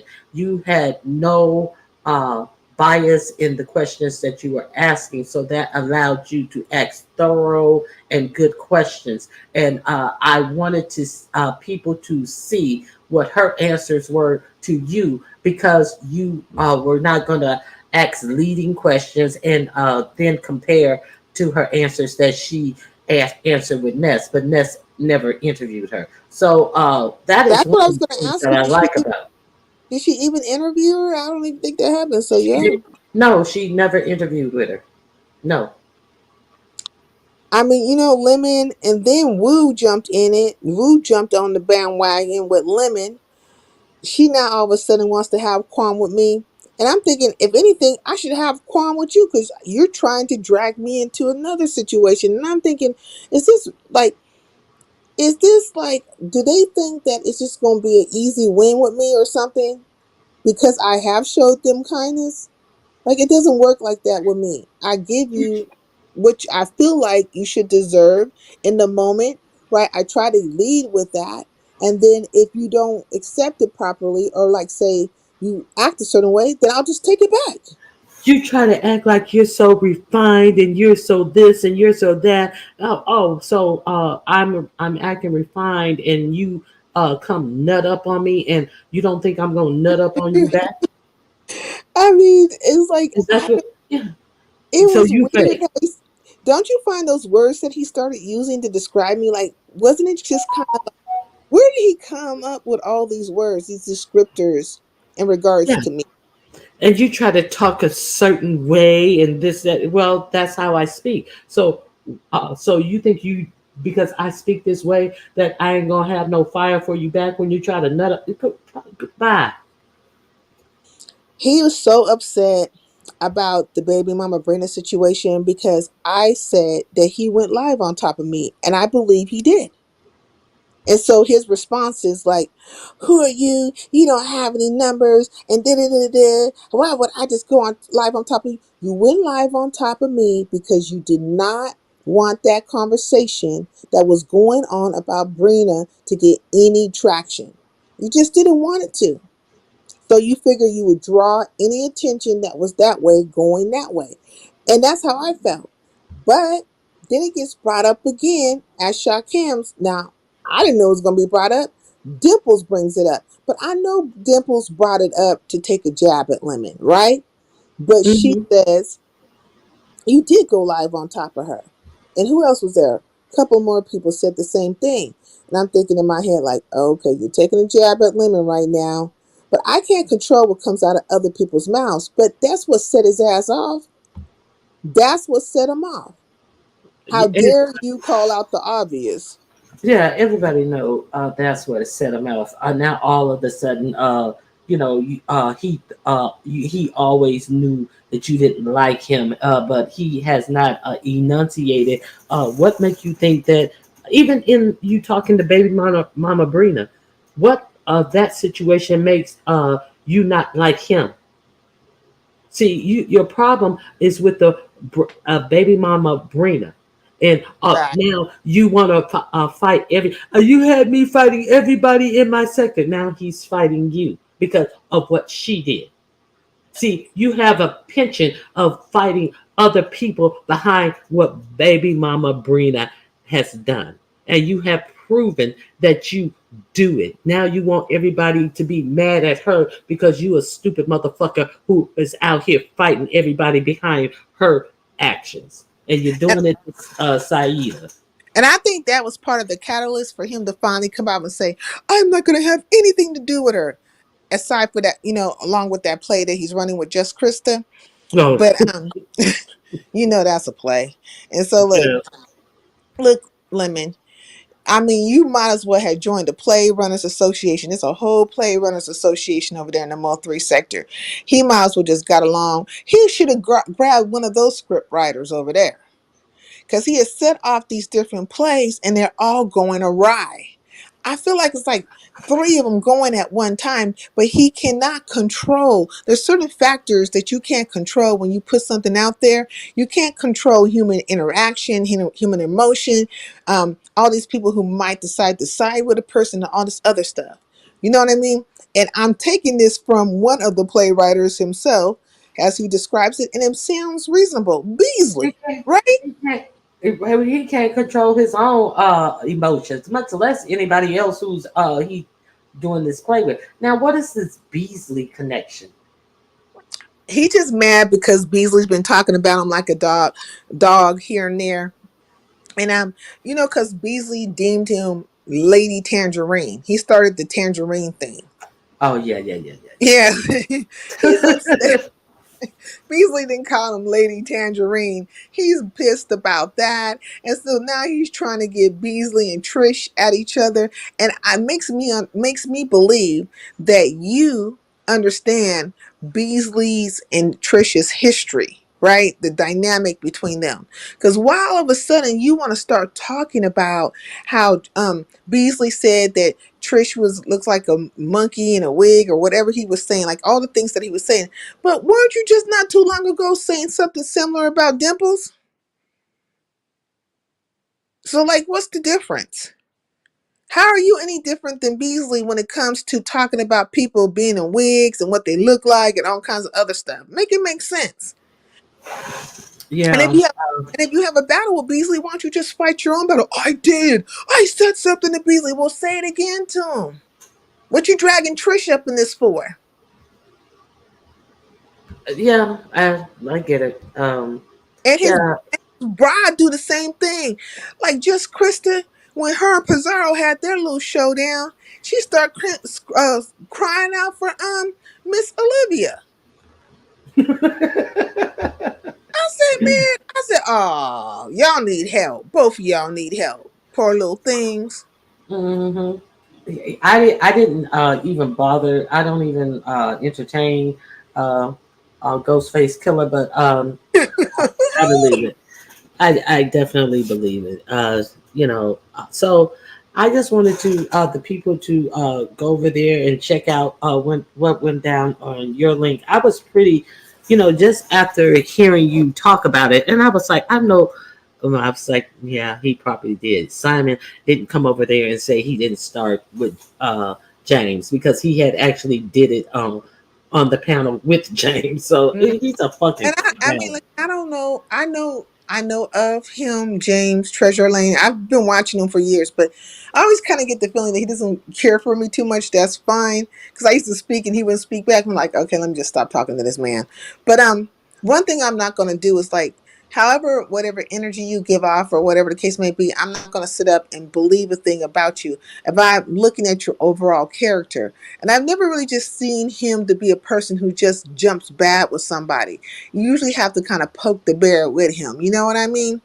And Hmm as of the last year or so, he's been even more relaxed in that manner. You know what I mean? He's not really just picking fights with folks. So it just seemed very out of character what Simon was trying to express about him. I'm like, this does, and I told him, I said, you're talking about a person who's been around for a very long time, and we know his character. Like you kind of know how he moves, And what you're describing just doesn't make any sense. I cannot see him just coming at you. Something had to happen. And so then we see something actually did happen. Yeah, exactly. And I don't even see. And that's the thing about that idiot. Why are you going to sit? You say he was on your panel for almost 2 hours arguing this to He the was point explaining where. himself, explaining where he was coming from. He was talking, and I had to kind of decipher through all the things that he was saying. Oh, but listen to this though. What kills me is that when Lemon did his live right last night, or whenever now, or whenever he's doing it, right, he brought up how Simon was over at Envy's. And him and Envy wasn't getting along. Well, all of a sudden he's tapping Envy back in, and Envy's so giddy and happy about that. He and he found his way over to YouTube cameras. Um, but you didn't mention where he was at for all them hours. Happened to be over at my space, right? And so I'm Mhm. like, okay. And I'm not worried about him not saying anything because I'm used to that, right? But then so some people in the chat were like, well, over at Sincere's, and I told them, I typed in the chat, shh, don't mention me. Every person who said that, I said, shh, don't mention me. Right? They're like, okay. And then I said to Big Rigs, I said, pay attention. And as soon as I said to Big Rigs, pay attention, and Big Rigs says to me, always paying attention, Sincere, 100, 100. This nigga flew out of his body. Because you pointed at the obvious that so who don't like who? You can mention every other CC he's at, but you can't say the word sincere Saida, where he also. Everybody see these little tricks, these motherfuckers. Everybody see these tricks, these trick play. They want to talk about everything about your content, but they don't want to. God forbid they say your name. That may bring traffic over to your channel. Girl, please. Do you know I know the motherfucking game? See, I'm gonna tell you where I saw somebody at. Mm-hmm. These motherfucking tender hearts and shit. Girl, by yes, But I know you don't that trick you well. don't mention me, right? You don't mention me. But you know I played your piece of your commentary. Like, man, stop playing with me. So I told Mhm. everybody, shh. Then he was like, oh, Saida, I'm gonna remove the comment. Thank you. Mm-hmm. Shh, don't say nothing. And he was watching that the whole time.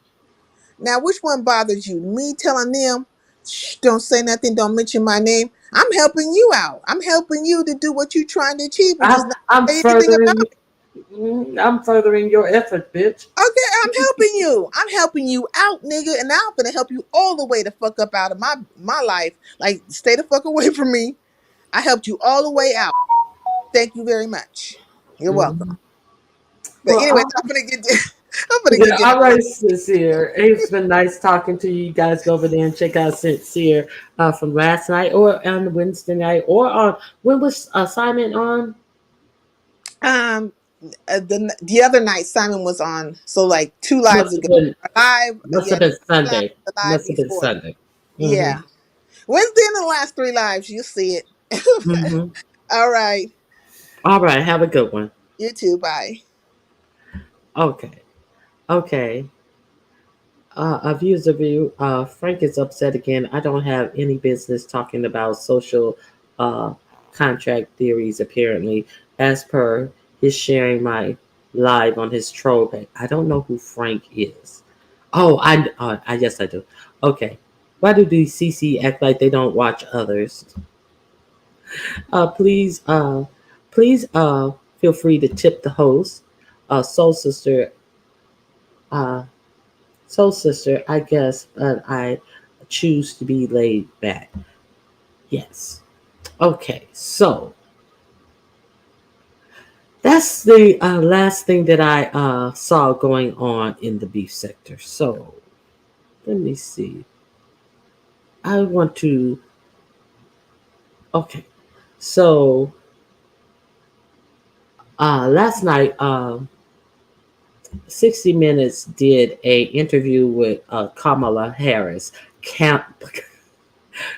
Kamala Harris. So I okay.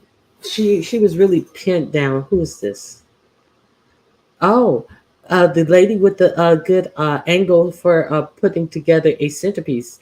Hey, viewers of you. Hello, viewers of you. You're on mute. You are on mute. Hi, I was just testing to make sure that I didn't have any other windows open. I apologize for the little bit of delay. Good morning, Miss Ronnie Q. How you doing? I'm good, and yourself? I'm fine. I'm over here writing my calendar. I'm taking some notes. I want to come on, but I see you getting ready to talk about some political stuff. Um, I uh, I just wanted to add a little bit to what Miss Sincere said and what I had saw over there at down to the Lemon when I had to go get an apple juice break last night. Mm-hmm. Apple juice. Okay, what you saw? Yeah, girl. And, it's like, okay, I'm getting my little apple juice pour. I had to put two little ice cubes in it too. Okay. And I'm like walking back down the hallway, cleaning the glass with my ice cubes and stuff. And then I just hear all of this. Oh my goodness.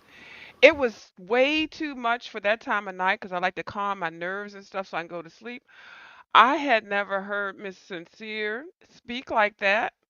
Now I've heard her get a little heated, but I never heard the passion in there. And then I guess the other people that were up there, and then Lemon. I just, it was very disturbing. um, I could hear both sides. Now, I don't know the whole details about all that stuff because I don't look at those people over there like that because they do 6 and 7 hour interviews. I wait for the clippers. Now we don't have clippers. I wait for the little short portions of it. But I could see parts of what Miss Sincere was saying because I've watched it, but I don't watch Lemon like that. So it was something to see. It was a sight to see. I don't, now, the thing with the playing people's videos, it is kind of like a nice gesture. If you're going to play somebody's video, especially if you're cool with them, you just say, if you have an understanding, you can play my videos or I play yours, or I'm going here. Let me cash up your pay just a little bit, just a little taste, just to let people know to go over there to see it. Because if you want to get more, you don't play all the juicy portions of that, and that's something that you do practice, and that's what you really do actually in life when you really want something or want to share people, but you want to just like promote. It's called promotion. So I didn't understand where it went to where he went all the way to like I'm going to strike you. That was like it was like, it was like baby steps to all the way to just we going to the court. I was like, what? It didn't like it wasn't a smooth transition. So that was kind of disturbing, but I guess people are very sensitive about stuff. Now, I strike, I flag, but I don't do anything over here on my lives really to do that cuz all my lives with the dirt shit is already hidden or on private. I'm going to release them whenever, but so it is kind of insulting when you do have some commentary and people just put that stuff on there and not even compensate you or whatever.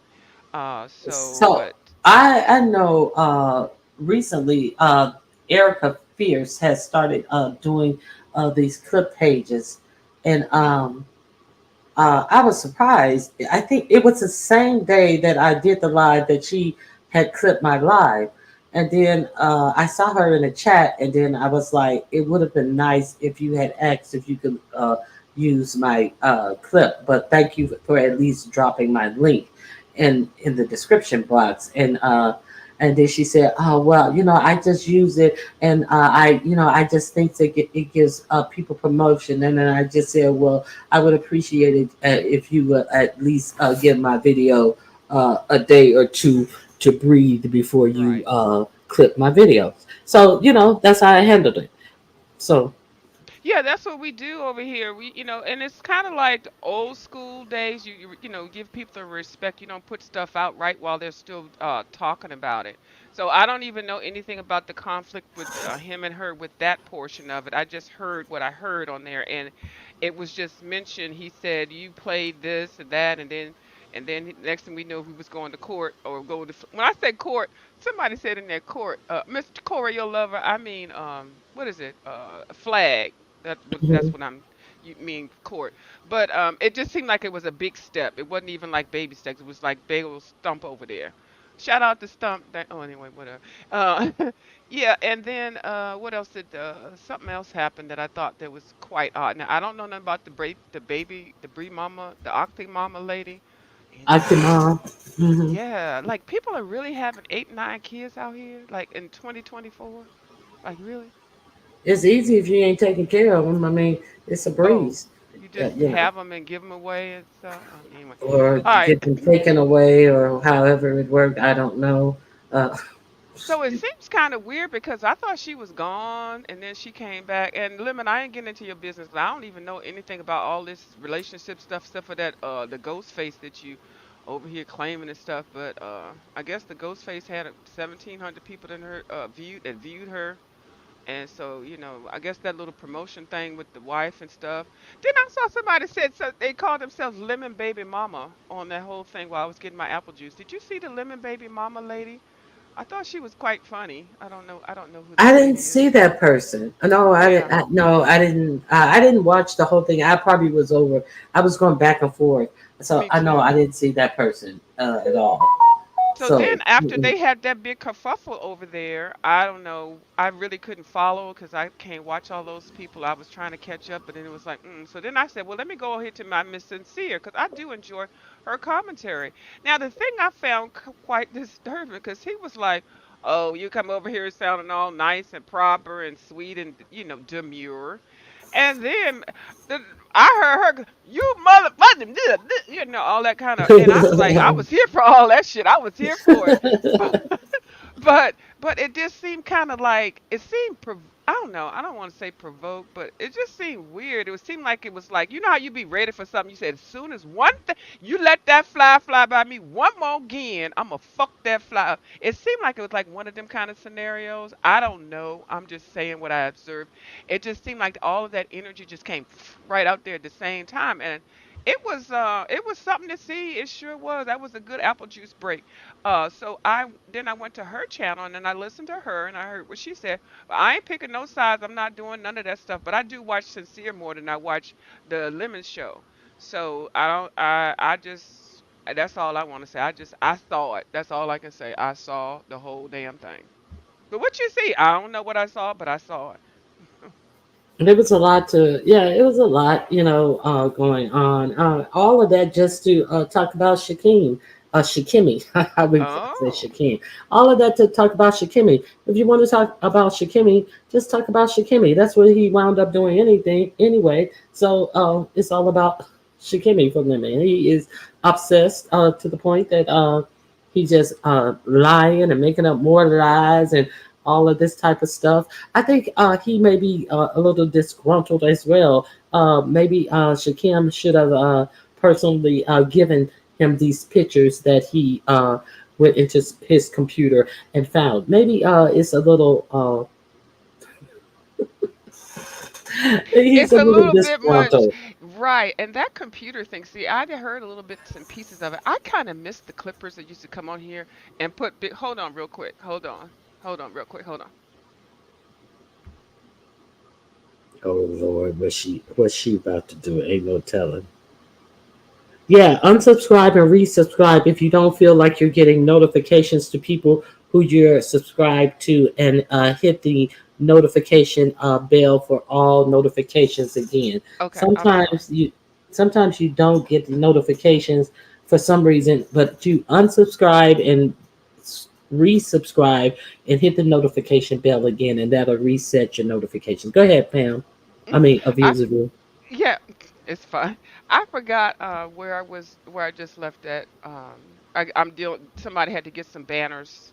I put them on the porch, banners for the upcoming election. Please early vote. Early voting is open now. So yeah. Anyway, uh, I don't even know where I left off at, but I want to at least write down what I have on here. I see somebody said they like calendars too. It is really good and it's really good to have something visual, especially when you're planning your day or your week or your month out.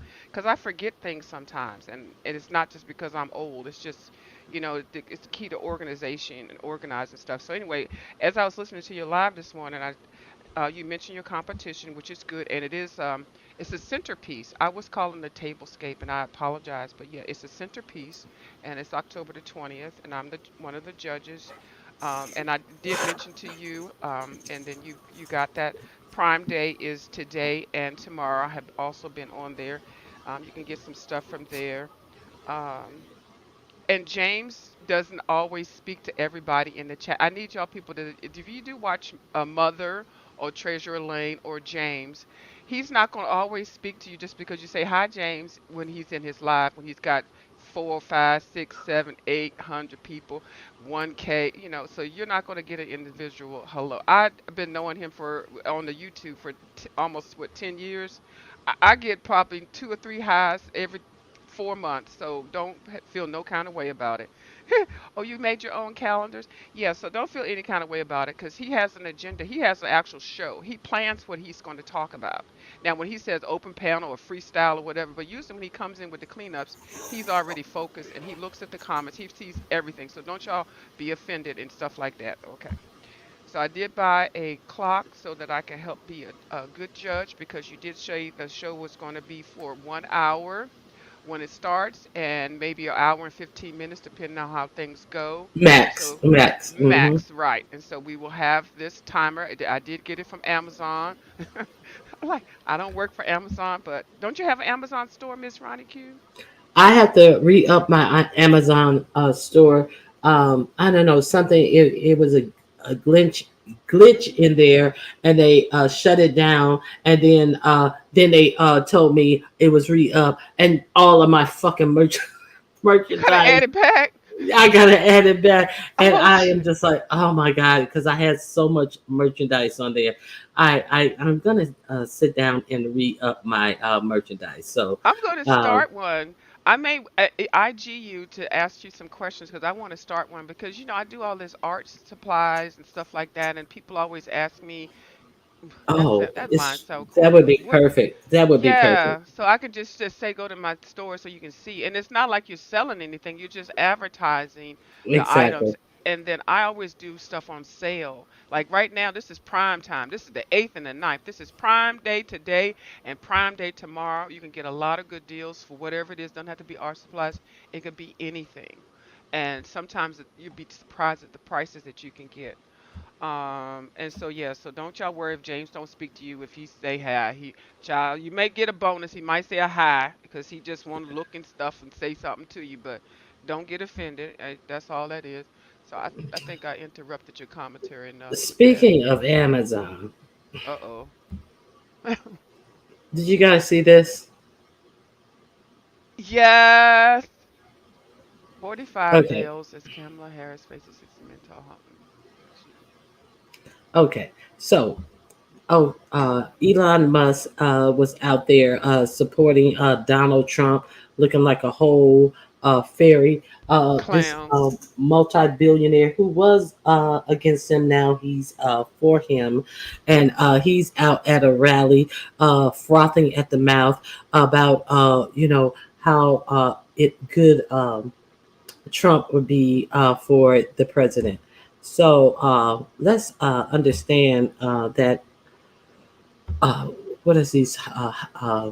Elon Musk leaped to Trump's side in rally appearance. Musk is literally jumping for joy to support Donald Trump. Okay, so now let's That go picture. in there. Ex owner Elon Musk uses his social platform to amplify his right wing views. So I don't know if a lot of you don't understand that this X platform has been deleting a lot of accounts that are not right wing or express support for Harris. So Elon Musk talks a lot about the free speech, but X accounts suspension on X have skyrocketed. Musk sues his critics into silence. So much for free speech. Now, Elon Musk also had a case that appeared before the Supreme Court. The Supreme Court opened yesterday, and he had a case pending before them that Jack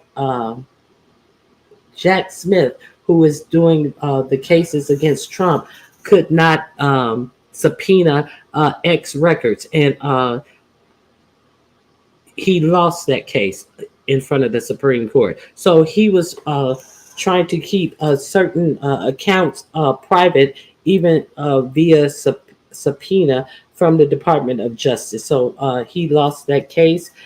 So there was a. So what about the? What else? What else? Okay, that isn't it. They said that. Oh, where is that other thing? Okay, so also um, X has gone down 80% in its value since Elon Musk has been over it. So it seems like he is not doing a good job. He's lost 80%. Twitter or X has lost 80% of its value. So you have him out here uh, ringing the bell for Donald Trump. I think that Donald Trump will be someone who would save him, because Donald Trump is for the rich man. So, what do you guys think about? Was that a good representation of someone out here? Oh, jumping up in the No, air, he looking like he didn't. got a. He didn't lose the 80% on the first day. No, let's be clear. He lost a lot on the first day, but wa- uh whittled it down to 80% of its value. Wait a minute. Oh no, lost it on the first day of session. He thought that Trump appointed. Oh, you mean the yes? That was the first day of session after the summer break of the Supreme Court. I get what you're saying. Can we bring back So Wonton Pizza Lady over here to have a conversation? who is that? The Wonton Pizza Lady who made wonton lasagna bites for a pizza contest. Um, you're You, talking about MU. yeah, Jesus jugs. Um, yeah. I'm sorry. I didn't really get out what I wanted to say. I wanted to come on the panel when she was up there. Yes, was it yesterday or the day before? I don't know. I Um, think it was day before you. No, it Day was before. Saturday. I think it was Saturday. Yeah, it was Remember, a bonus day. Yeah. yeah, it was a makeup day. And I apologize. I sent you a message and told you I apologize for messing up your chat with my commentary in the chat with that lady. That some people just trigger me. Um, but is it possible to? I would like for her to come up. I don't Well, know. I didn't see her. I didn't see her in here, so I don't know that she's Okay. here. I told her she's more than welcome to come back up, but debate is the debate is going to be the debate, and when she Mm. deflects from what we're really talking about, oh, you guys were so hard. No, we wanted you to answer the questions Yeah. asked. So And I that's it. feel No, bad because she felt like you had kicked her off the panel and she ran and you did not kick her off the panel. That is But not what happened. I told her she was still in the chat. I said I didn't boot you off. I just put you in the back because but you're more than welcome to come back up. So it is what it is. Yeah, I know. Get what you get from Yeah. that bimbo. Yeah, I know. Now, so what did you think of? Okay, let me. What did you watch the 60-minute interview with Kamala Harris? You know that Trump refused to show up for the interview. They were each asked to do a 20-minute interview that 60 minutes usually do with all the nominees for president. So Donald Trump, of course, refused to show up. And he had a whole lot of reasons and excuses and all of this type of stuff. But he refused to show up. 60 Minutes has been doing that as long as I know, since I've been aware of politics, they have always done that. It's a tradition. It is how a lot of people determine who they're going to vote for, what side they're going to be on, whether they're going to vote or not. Or it's just very entertaining. It gives you the last chance to hear the person. When I was listening to 60 Minutes during that time when they were doing that stuff, I was just new to it. A lot of people didn't have news, TVs, and stuff like that. So anyway, when 60 Minutes came out, it was like an evolution. It was like, like Time Magazine or Ebony Magazine or something, and you saw it evolved and growing up. So the fact that this person has changed the rules, he's just like, I'm not doing it. Like it's like it's an unspoken rule that you do 60 minutes, and you just excited about it to see. Oh yeah, well we gonna watch 60 minutes there, and we're gonna see what's going on. Even people who are really weren't into politics always look forward to that show and that time to decide, and watch the debate and to see who won. And you know what? It's like the Super Bowl or something. 60 Minutes is not just anything. It's not like Yeah. TMZ or TM. Is it TMZ? So anyway, I am not surprised. He changes the rules for everything. He just feels like everything that he wants to do or doesn't want to do. He's a spoiled brat, and he's just being so disrespectful. He's doing so many things that it's not acceptable, but people are letting him get away with it, and he's trying. He is trying. You know how you have somebody that's really trying your goddamn nerves? He is trying the damn nerves of most people, even the people that are supposed to be allegedly supporting his party.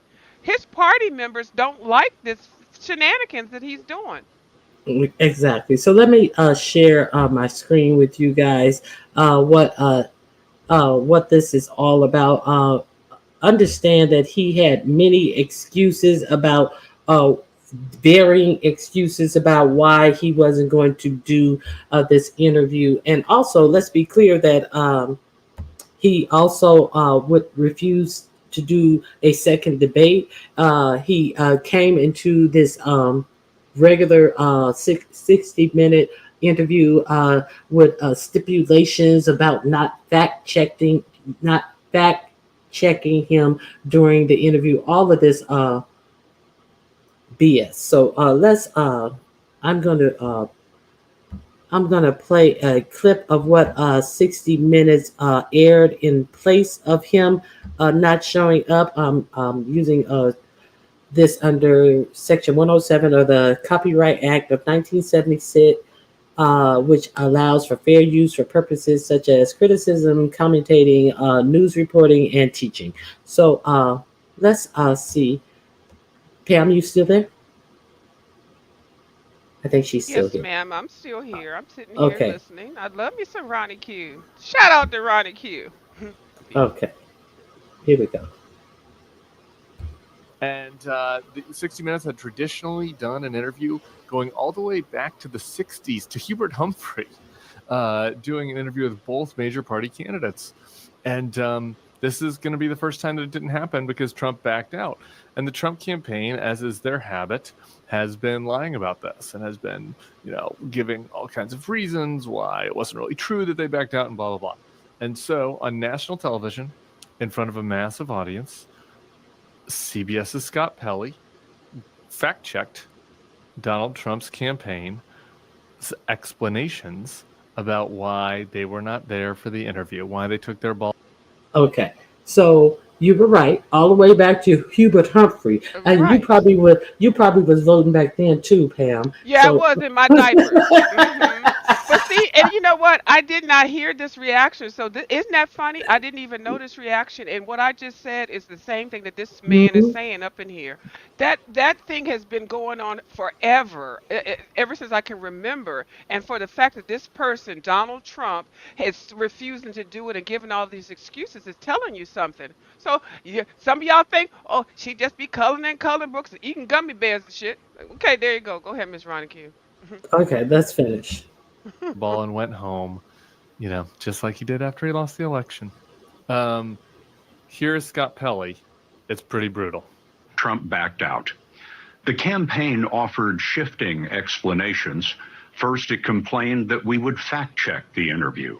We fact check every story. Later, Trump Trump said he needed an apology for his interview in 2020.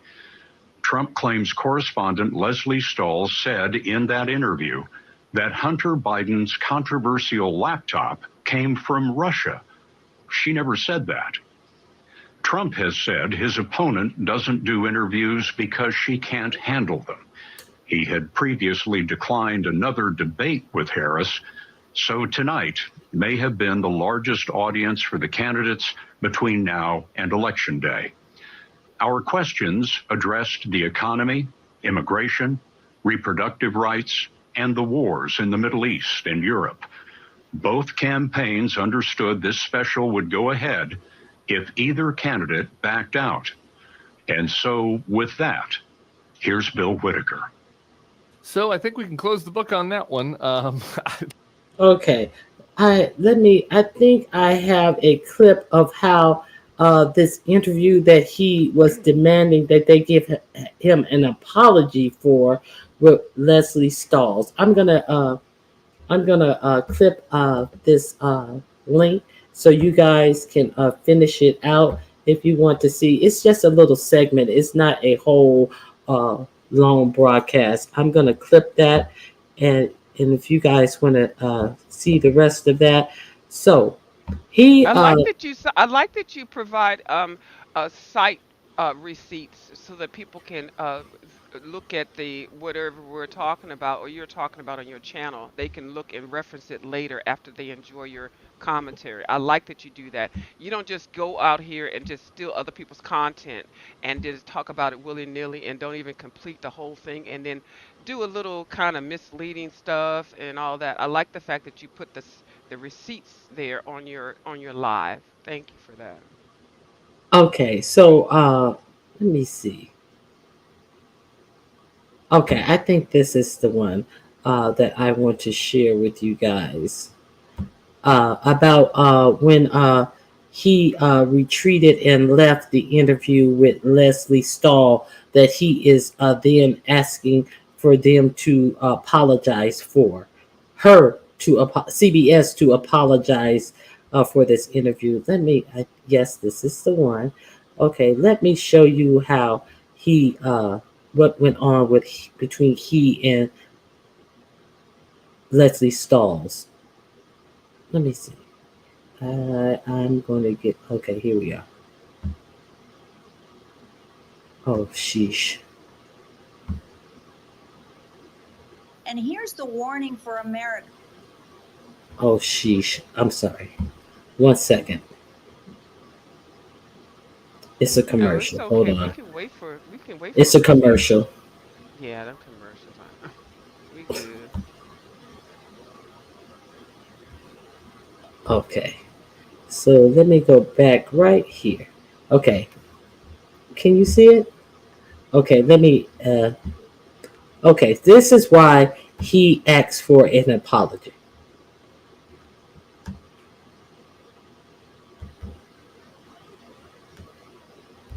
Your first statement was, "Are you ready for tough questions?"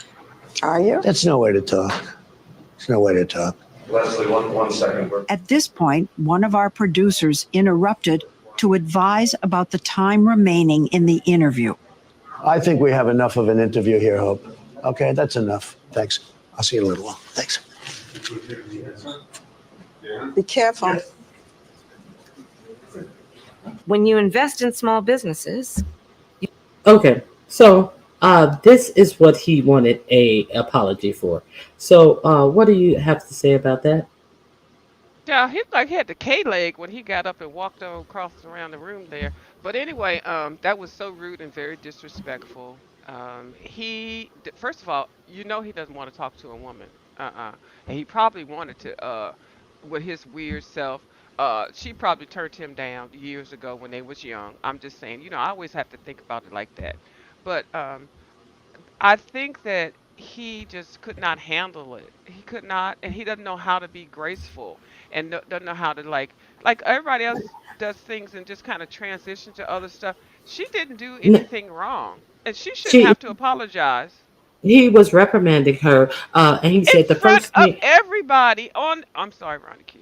the first thing you had to say is, "Are you ready for tough questions?" Why is that so Right. offensive? You're running Oh, for because the it's a woman. president of the exactly. How dare you ask me, "Am I ready for tough questions?" I think we have enough interview. And the producer interrupted to say, "Hey, we only got a limited amount of time. I think we have enough right here." How? But they owe him an apology for that. That's That what woman has been doing that work for years. That's her career. You don't think she understands the interviewing and the question and the timing and all that kind of stuff? And he's looking at her like a pit bull dog, like, and it's a woman, and I think we have an, that's an arrogant motherfucker right there. Let me go on mute. So I dropped a link to that. There is a lot of stuff ahead of that as well. So now we hear about all. Let me see. What is this? Hold on. And you know who tried to do this? I'm gonna flip it. Remember when R. Kelly was being interviewed? I don't know who he was being interviewed with. He did the same thing. R. Kelly and Donald Trump at that same moment being interviewed. Oh, was it? Oh, no, it was Gail. Gail, the Gail lady, Oprah's Mm-hmm. buddy. The same kind of male talking down to a female reporter, disrespectful, and just standing up. That's the same. That was a. Oh my God! I just had a little. Child, my memory brains. I didn't have no edibles yet. I gotta open up these packages. Hold on. Let me get Okay, this. so I'm gonna play this one for you about all the lies that he has been spreading about the hurricane relief efforts and all the things that FEMA is having to do to get the information out to the public that these are just strictly lies that are being spread. So let's play some clips of what is being spread about the hurricane relief by the leading one of the leading candidates for the presidency. Here we Wined and go. dined in San Francisco, and all of the people in Kamala wined and dined in San Francisco, and all of the people in North Carolina. No helicopters, no rescue. It's just what's happened there is very bad. They're offering them $750 to people whose homes have been washed away. Donald Trump is unfortunately airing some of the most unfortunate and vicious lies that have morphed into all sorts of conspiracy theories regarding the federal government's response and relief efforts following the devastating Hurricane Helene. Now, for the purposes of this conversation, we're going to go through some of his allegations. Now, he is using this tragic event as a way to kind of engage in campaigning. He has politicized it, and it has led to a lot of misunderstanding, a lot of misinformation. For instance, what you just heard there, where Trump basically alleges that the victims of the hurricane are only getting $750. Well, that's actually false. That is not the only aid that they will be getting. In fact, Lara Trump was confronted with the facts on this while being interviewed by Dana Bash. Let's take a quick look at that video and I'll further debunk this allegation. Why is he spreading misinformation in a crisis like that? And does that concern you about your fellow North Carolinians and how and whether they could actually get help? I'm incredibly concerned in North Carolina. I hear every day from people on the ground there, and they are desperate for help. Kamala Harris did come out and say it's $750 per family right now. The idea that we've spent $650 million in fiscal year 24 on the migrant crisis that Kamala Harris was responsible for stopping, and by all accounts, she created by having an open door policy at our southern border, but is Laura, infuriating. Laura, let me just stop you right there. Of this country. Let me just stop you right there because I just want to not let this get out there. You are right that FEMA is giving $750, but that is a first step. It's for immediate needs. It's called the serious needs assistance. So what Dana Bash was saying there is 100% true. The $750 is a first-time, immediate lump sum of aid that the victims of the hurricane were given just to hold them over until they get more aid. And look, I actually know someone who lives in. Okay, so let me go a little further. Uh, let me see. I think it is something else I want you to see in this. Maybe this is it, right? Hello, I'm Martin Sheen with an urgent Oh question. Of God, course, I'm Marshall. Yeah, the 750 is just like something walking around money. It's nothing permanent, just something to have That the in your editorial hand. board at the most read newspaper in North Carolina, the Charlotte Observer, felt the need to put out a piece. It's titled "Shame on Outrageous." That the editorial board at the most read newspaper in North Carolina, the Charlotte Observer, felt the need to put out a piece. It's titled "Shame on Donald Trump for Worsening North Carolina's Helene Tragedy with Political Lies." And in it, they write that by every indication, state and federal agencies have been working to help people in need. They've been airlifting food and other supplies to affected areas, helping families get information about missing loved ones, providing monetary assistance to folks whose homes were destroyed, working to clear and repair roads and get critical infrastructure back up and running.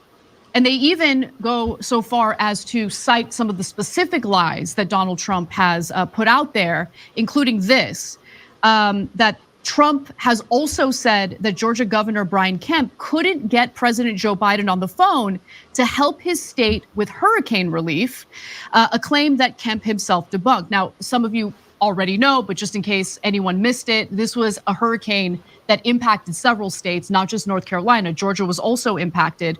The Independent called out this particular lie from Donald Trump as well, writing that Trump attacked Vice President Kamala Harris and the Biden administration in a Truth Social post for supposedly going out of their way to not help people in Republican areas, a false charge. A Republican lawmaker representing 3 counties in hard hit Western North Carolina, which is largely rural and politically trends conservative, has called it a junk conspiracy. And by the way, it appears that Governor Kemp in Georgia also thinks this is a junk conspiracy because he actually ended up praising the job that the Biden administration has done in responding to this disaster. The Hill writes, Kemp praises Biden's Hurricane Helene response amid Trump criticism. And just to give you the exact quote, Kemp said this of Biden, and by the way, they did meet. Okay, so I dropped the link so you guys could also finish that. It's a 12 to 15 minute clip. So what do you think Well, of you? I can you hear me? I hear you. Yeah, I'm glad that you have the Young Turks on here. I've been watching them for years. I think that is a very fair a news show. Um, I always look at them probably like third in line when I get up in the morning to see who I'm going to watch and see what's going on and stuff. And I find myself watching them late at night also when I go to sleep. So sometimes some of the things that I say and a lot of the reference uh, material that I use, it does come from them because their information is vetted. It's just not like TMZ, just, somebody paid for something. So anyway, I suggest for anybody that really wants to catch up and stay attuned to anything political, that you watch the Young Turks. That's what I want to say about that part that you just played. Okay. Thank you. Mhm. Now, also, we've heard a lot about these immigrant migrants. And trust and believe, you guys know my position about all the migrants that are being absorbed into the United States. Dates to come back 3 years for court and stuff. I think is un- I think that something really needs to stop with this. I think that I also think that too much of our tax dollars are going to them when we have a huge homeless population, a huge population with people who are unemployed or underemployed in our states of who we have to deal with. And I think that something definitely needs to be done about this. However, we've heard a lot of information about the Haitian migrants in Ohio eating cats and dogs and uh, uh, driving up the cost of home rents and getting into homes there. All of these gripes, but what we and they are also being labeled as illegal immigrants when they are actual legal immigrants. And the only reason they are in this small town in Ohio that a lot of politicians are living out is because they are filling jobs that they could not fill by their regular population, that they come on and say these great people here, they can't afford to get housing now because these people have brought up uh, the the cost of housing. No, they can't get housing there because there's a whole lot of meth heads there that even couldn't even take the motherfucking jobs there. That's not what they're not telling you that these Haitian came in and filled these jobs that these motherfucking meth heads couldn't fill. Are you hearing that? Are you hearing that? They do that in a lot of states. I lived in Minnesota, and they bought a whole lot of people from Africa over with the promise of coming to a better land and lifestyle and all that, and brought them over basically to fill the needs of cleaning and cooking and all that, the domestic jobs that were needed that they didn't want to do, and people that lived there didn't want to do it. They were providing a service, so they brought them over. So yeah, they just pick different minorities and bring them over. And I'm like, I'm kind of surprised that But they're that's picking the Haitians. I guess they're but tired of the Mexicans. Like, no, no, no, excuse no, me. no, no, no. That's not the point. The point is that they are so methed out that they can't do their Oh own yeah, jobs. So right. yeah, that's what I'm talking about. I see You what you're want to talking about. you want to pro you want to pro, pro, portray this as some uh Narnia, some enchanted forest that you're talking about, and these immigrants are coming over, and look at what they're doing to our beautiful. No, you have a community that cannot sustain itself through its own workforce of its own people that live there, like, because you want to act like these motherfuckers ain't tripped out on meth, so you can't fulfill these jobs. You know, I You find, don't want to stop. Miss Ronnie Q. With you're from the same era. We knew weed. We knew weed. You know, I don't know the meth thing. I must have missed it. I don't know what I was doing in my life when this whole meth thing came up, meth and crack and all that. I don't know anything about all of that. I probably only thing I know is about the crime. I just know the crime occurred a lot higher because meth areas that you didn't want to do that, you didn't want to talk to this person because they's a crackhead and stuff like that. I don't have any crackhead people in my family. I mean, I see people in the street and stuff that look like they got little issues and stuff. So I think I might be a little bit not in touch with it, but I just know that being here, I see a lot of people on here that I guess that are after effects of crack, people that were born on crack, with crack babies and stuff like that. So I need There's to no do some such thing as research crack before I baby. really That speak about that. yeah, and the first research you want to do is on crack babies. There is no such thing as crack babies. They tried to act like that was a actual medical term, and it was Hmm. just a bullshit term to how they like to put a lot of black children in special education to Yeah. sideline them. That's the whole crack baby uh, motto as well, to put a Okay. stigma against. Yeah, because I used to think that was true too. Could nobody tell me that that wasn't a true thing until I actually uh, read up on it and researched about it and I'll saw. research it. Yeah, so let's. I want to. I'm just wondering. Okay, so what they told you about these Haitian immigrants, illegals. They're not illegals. They are actually documented immigrants. Okay, so let me see if you have heard about this. Then Okay, we hear about the wedge of society all the time. Okay, let me hold on.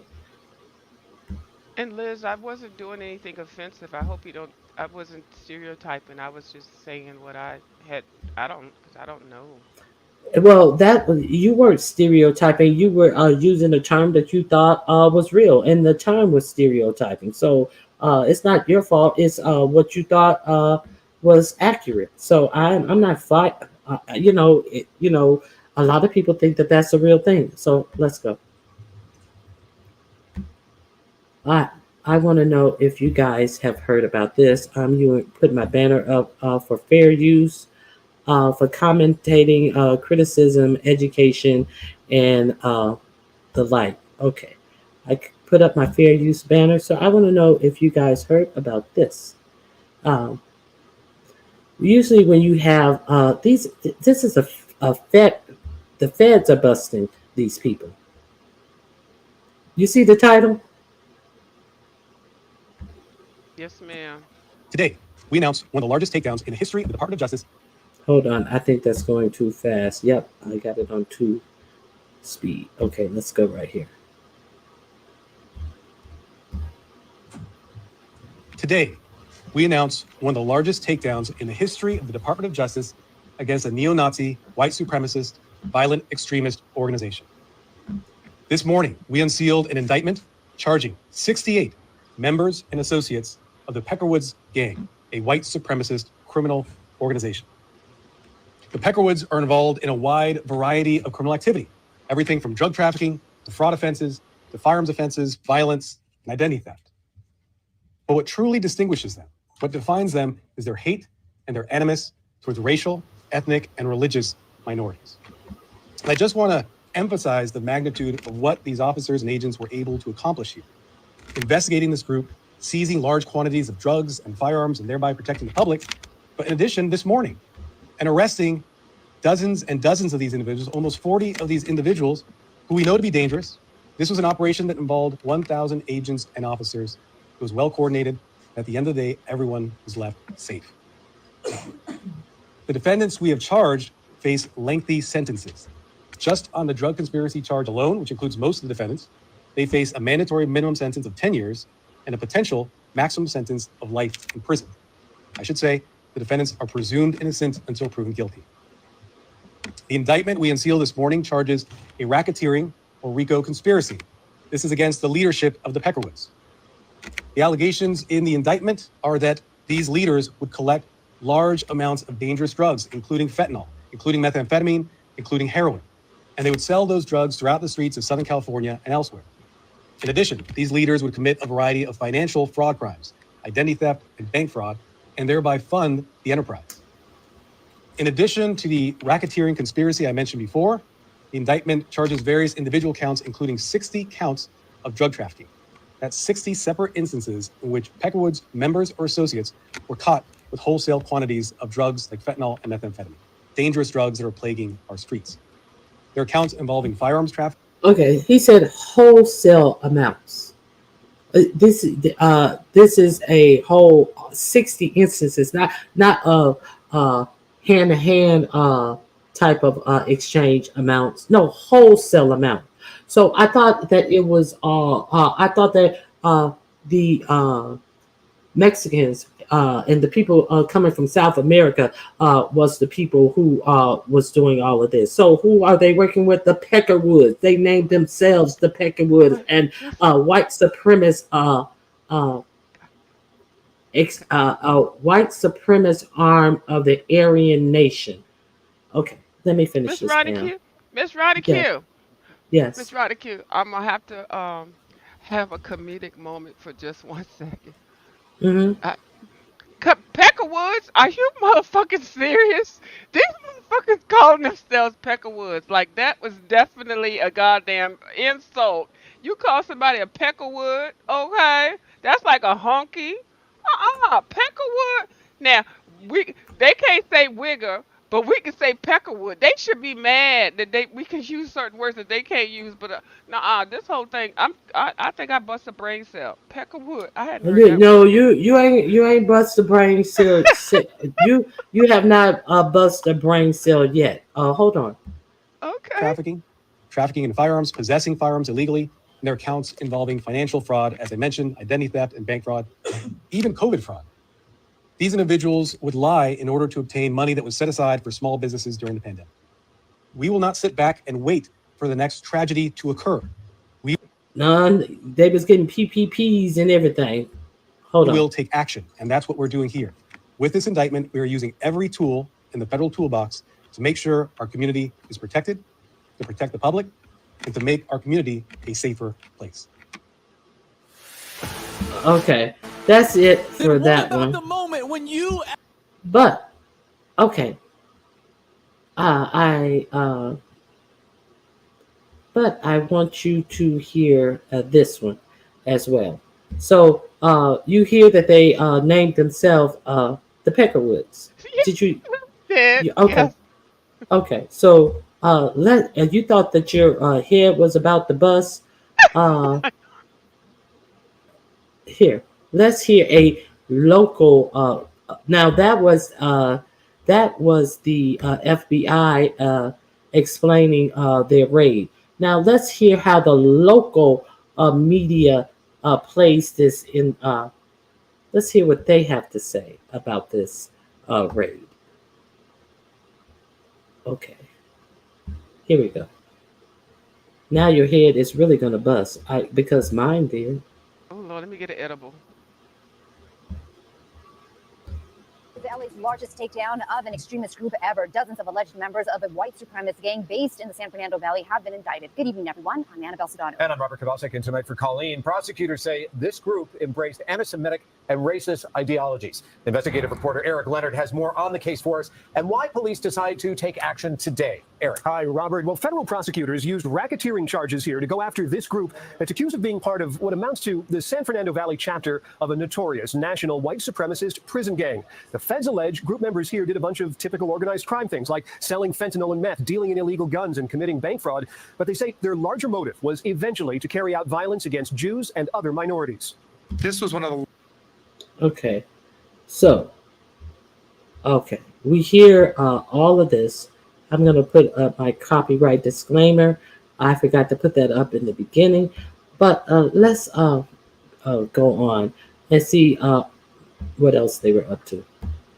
The largest violent extremist takedowns in LA, this city's history. LAPD officers, FBI, and DEA agents served nearly 30 arrest warrants this morning, including this one at a motel in Sherman Oaks that targeted accused members of a San Fernando Valley white supremacist gang whose name we're not using as it itself is a slur. The 68... Okay, so this is what caught my eye. They are not going to even tell you the name of the gang because it is a slur. It is a slur that they choose to use on themselves. But we are not going to tell you the name of the gang because it itself is a slur. So you're going to, let's not slur these people who have all of this animus about other groups of people who choose to name themselves that. Where have you heard of anything like that? That's what blew my mind. You are reporting on this, and you are not even going to use the name of the people of the gang. I can only imagine. Because it's a slur. But they could say Peckerwood. Okay, No, but they are not saying Peckerwood in this briefing, in this local news story. They are refusing to say the name Peckerwood because it's in itself is a slur. That's my whole point. I got it now. Got it. Got it. They are Nazis, but let's not insult them. Yeah, that yeah. But this is the name that they have for themselves. This is what they want to distinguish themselves as being. But they're not going to. You're not going to tell us the name of the gang that that LAPD said is this biggest bust, and you're not going to tell us the name of that gang? So, you always are talking about the Bloods, the Crips, the MS-13s. You guys have no problem naming those gangs and saying that you think that they are a part of this gang and that, but we just won't even tell you the name because it is in itself is a slur. So we can't But they say the do that. Peckerwoods. So they can't say the Peckerwoods. So are they gonna Right. sign their name and their title like a emblem, like a X or something? Like they can't do Peckerwoods, like because it's an insult. Are we serious? Are they serious? Mm-mm. This Yeah. is actually So funny. It's too funny. It's too funny. And this what the fact that they're naming themselves that. I bet whoever made that name up for them, they probably kicked him out. Cause this is probably Trump. The Peckerwoods. They now how you gonna be proud walking around here? I guess they said, well, they call themselves niggers. We gonna call ourselves the Peckerwoods, bitch. This is so stupid. I cannot. yeah, but see, there's no gang called the niggas, and if it was a gang called the niggas, they will be saying they are part of the nigga gang.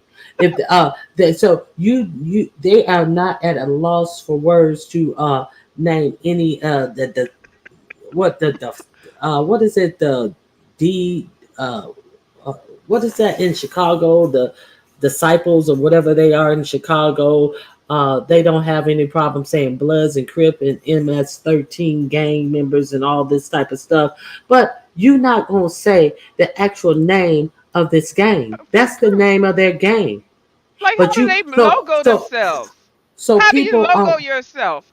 so Because people everybody got to have a logo. I'm sorry, Miss Ronica. My mouth so just keeps people flying. so people are not allowed to know the name of the most notorious white gang as you reporting that they are the biggest bust in California.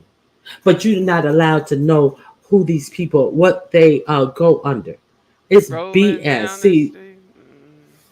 How they gonna do that graffiti?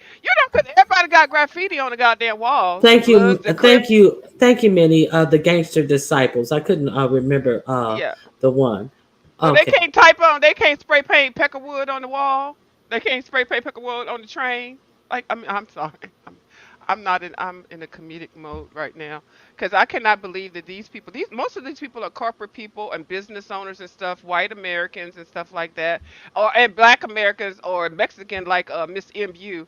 They are out here. Miss MU, do you have a Peckerwood card? We taking your black card. We don't even think you had it. So is she a Peckerwood too? Wouldn't you like to be a Peckerwood too? Be a Okay. Peckerwood. So let me finish this. Go ahead. People Let me indicted go on mute. accused of membership in this group that's tied to a prison gang. Essentially, a local chapter of the Aryan Brotherhood has for many years tormented these neighborhoods in the San Fernando Valley. The feds say the allegations of gang involvement and extremist ideology among those charged dates back to at least 2016. The Aryan Brotherhood has a history of domestic terrorism, to include racially motivated attacks. 29 of the accused were arrested this morning. More than a dozen others were already in prison or jail, and agents are searching for 26 others. According to the indictments, members of the group sold all kinds of illegal drugs, including meth and fentanyl, to make money. They allegedly dealt in illegal guns, and more recently were accused of fraudulently obtaining COVID-19 loans and relief payments. They say the case took on additional urgency last year with the arrest and separate indictment of a man named Ryan Bradford in Reseda, who pleaded guilty earlier this year to being a felon with a gun. In his home, a treasure trove of white supremacist paraphernalia, including replica Nazi uniforms, posters of Adolf Hitler. U.S. Attorney Martin Estrada says the material also included plans for violence against Jews, the same motivation allegedly behind the actions of the others arrested today. In fact, when we searched his home, we found a notepad in the home that had written as its New Year's resolution, quote, "Bake every single Jew." The indictment does not accuse members of this group of any specific acts of violence against Jews or other groups. We're not going to wait around for a tragedy to occur. We're going to take action right away. And in order to do that, we use every tool in our federal toolbox to address that. And that's what we've done today. Were they planning something? Next question. Those arrested today are making initial court appearances in federal Okay. court this afternoon. Okay, were they planning something? Next question.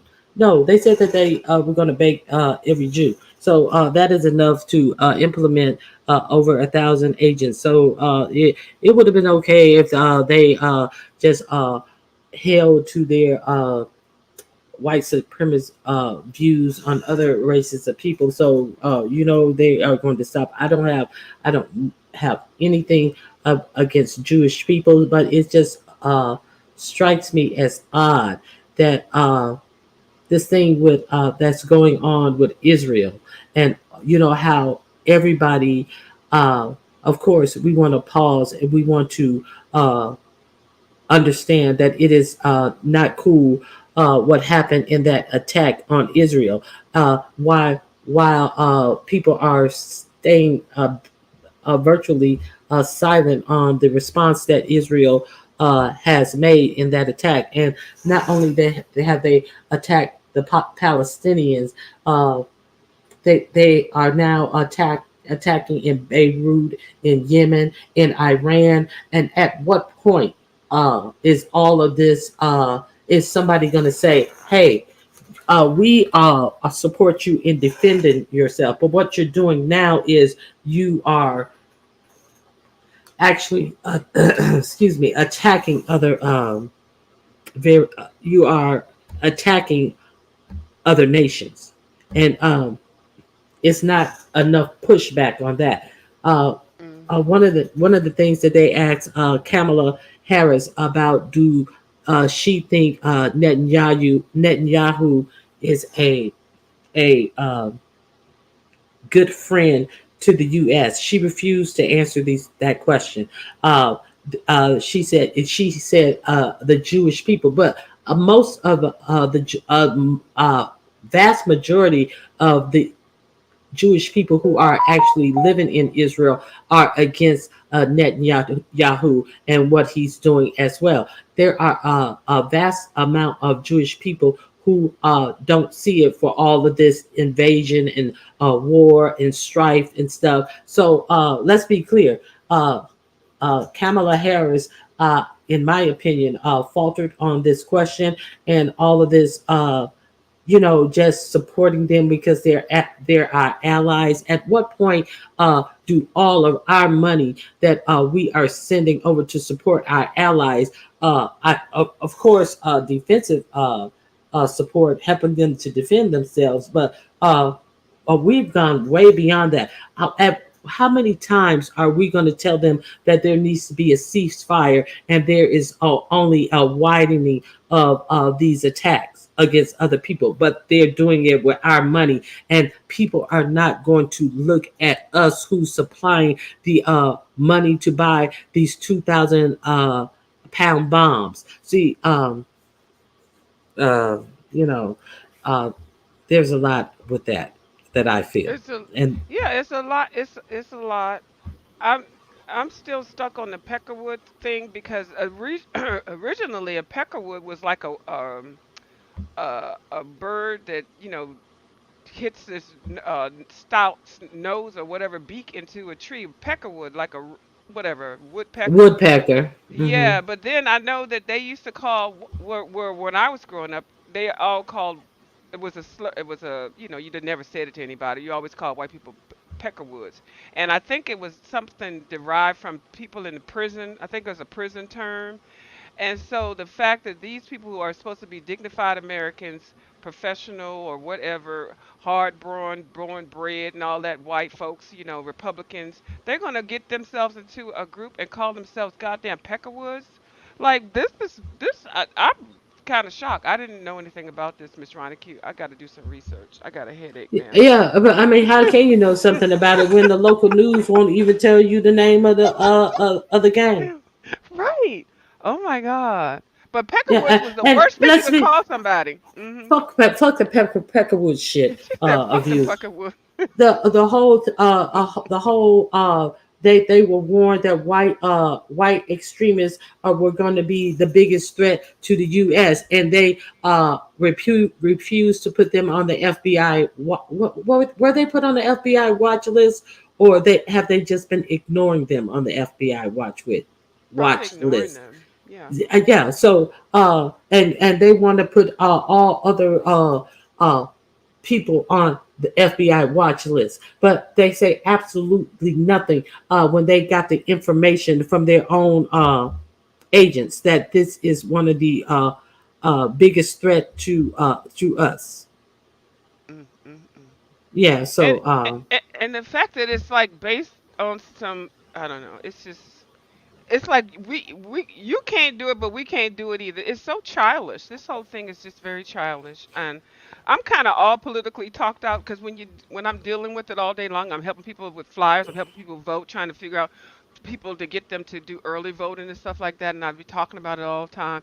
And I get over here to you, and I love the fact that you bring this to the people that probably don't even know anything about any of the topics that you're discussing. You cite information. I find it very insightful and stuff. But I'm so talked out. But girl, thank you for bringing this topic to the people. That's all I gotta say yeah, on the side of that. it's just a lot of stuff that's like ignored. Uh, Mm-hmm. and around us, and people are thinking that they have the leisure to just do absolutely nothing, to not vote their interests and understand where their interests lie. I saw Miss Toby asked, did I talk about the black Trump supporter who was attacked at a Trump rally? No, I didn't talk about that. And then when the police came, they came in and came in running and knocked him down to the ground. He was being attacked, and when the police got there, they Right. were running full speed and thrashed him to the ground. This is the man who was being beat. Yeah, So because he was black, and because they're automatically they're not going to assume that just because you're black that you're going to be a part of their team. They went in with full force, looked at who they was looking at, and that was the target. But that person was supporting that. That's like a goddamn MU and a that goddamn Nicole Tyler, just like that. Oh, I'm standing up, holding my flag up, and all that poster for Trump. But when some shit go down and they get ready to come and kick some ass and stuff, they're gonna look at you. They're gonna look at your color. They're not gonna look at what kind of goddamn sign or whatever you saying about whatever team you trying to be voting for. You ain't no Peckerwood, goddamn Nicole Tyler, and goddamn MU. No, ma'am. Okay, well, you are, but really not. I don't even know where the fuck I was going with that. I'm sorry. I'm so mad right now, Miss Q. I apologize. Let me get off here before I embarrass myself totally. hold on, But hold on, oh, hold she ain't on, gonna let me off. Avil. Okay. Ask somebody else on here because I'm mad. Here we go. So I Okay. I, I want to share something else with you guys. It's a lot of it's just a couple of TikTok videos uh, that Oh have yeah. been running around. Uh, what people are having to say. You have may not have seen these, um, and just interesting commentary uh, on what we're dealing with today in this election cycle. I'm using this as part of fair use. I'm going to. I'm not going to play it all. I think I'm going to play three of them, and I will drop the link so you guys can watch the full commentary right here. Okay, here's the link to what I'm about to play you now, and go go check it out. So let me remove my uh, this and my comments so you guys can see this for yourself. Okay, here we go. Where is it? There it is. Okay. Let me make sure my speed is correct.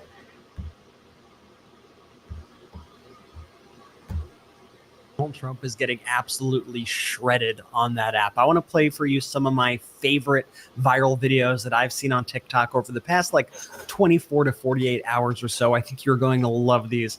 My name is Brett Meiselas here with the Midas Touch Network, Remember to hit that subscribe button. We are on our way to 3.5 million subscribers, and we can't do it without you. So hit subscribe right now. Okay, let's get right into it. First, I want to show you, this is hilarious. This is somebody who came across a Trump rally or people holding a rally for Donald Trump in Washington, D.C., and the crowd was a little light, I would say. Check this out. So there is a Trump rally on the mall, and all the cameras are panning in on the crowd and making it look really full, but this is what it actually looks like.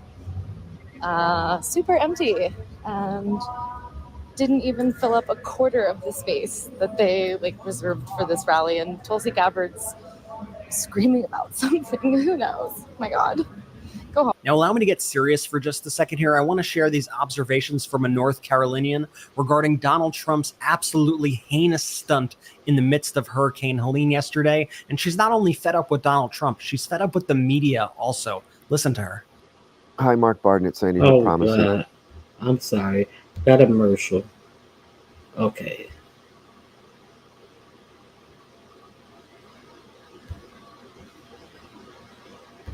On TV. Time on TV. Regarding Donald Trump's listen to her. I just watched Trump in real time on TV lie, which he's really good at, but he's lying about the storms.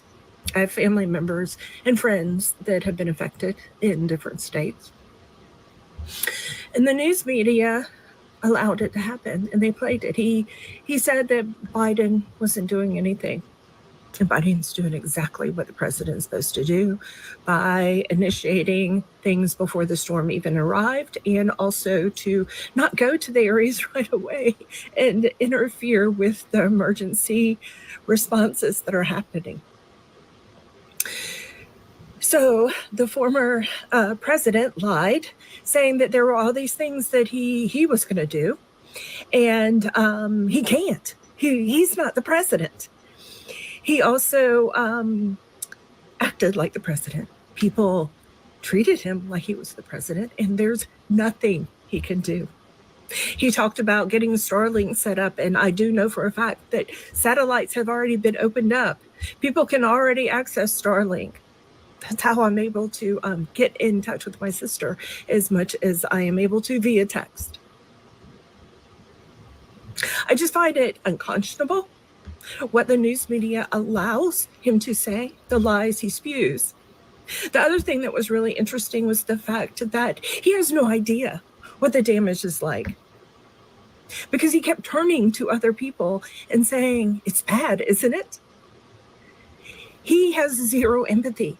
He cannot take a look at a situation and realize how bad it is, because nothing has ever been bad for him until now, when he's getting caught for all the crimes that he's doing. And now here's another North Carolinian who's speaking about the differences between the way President Biden is handling this current crisis and the way Donald Trump handled a similar crisis when he was president. Watch. Back when Hurricane Florence hit in North Carolina, Donald Trump sat on his ass for 2 months. He let the government shut down. 41 people died, and Roy Cooper had to get on his knees and beg him for 2 months for help. All right, you want to know where my president's at now? All right, he's already declared North Carolina a federal disaster, all right, which speeds FEMA up. All right, we got 3 federal teams here already in the first place. We got 50 search teams, 19 states sending helicopters, and supplies, and manpower. You want to know where the my president is? He's here, all right? The only thing I wanted to know was where the my president was at.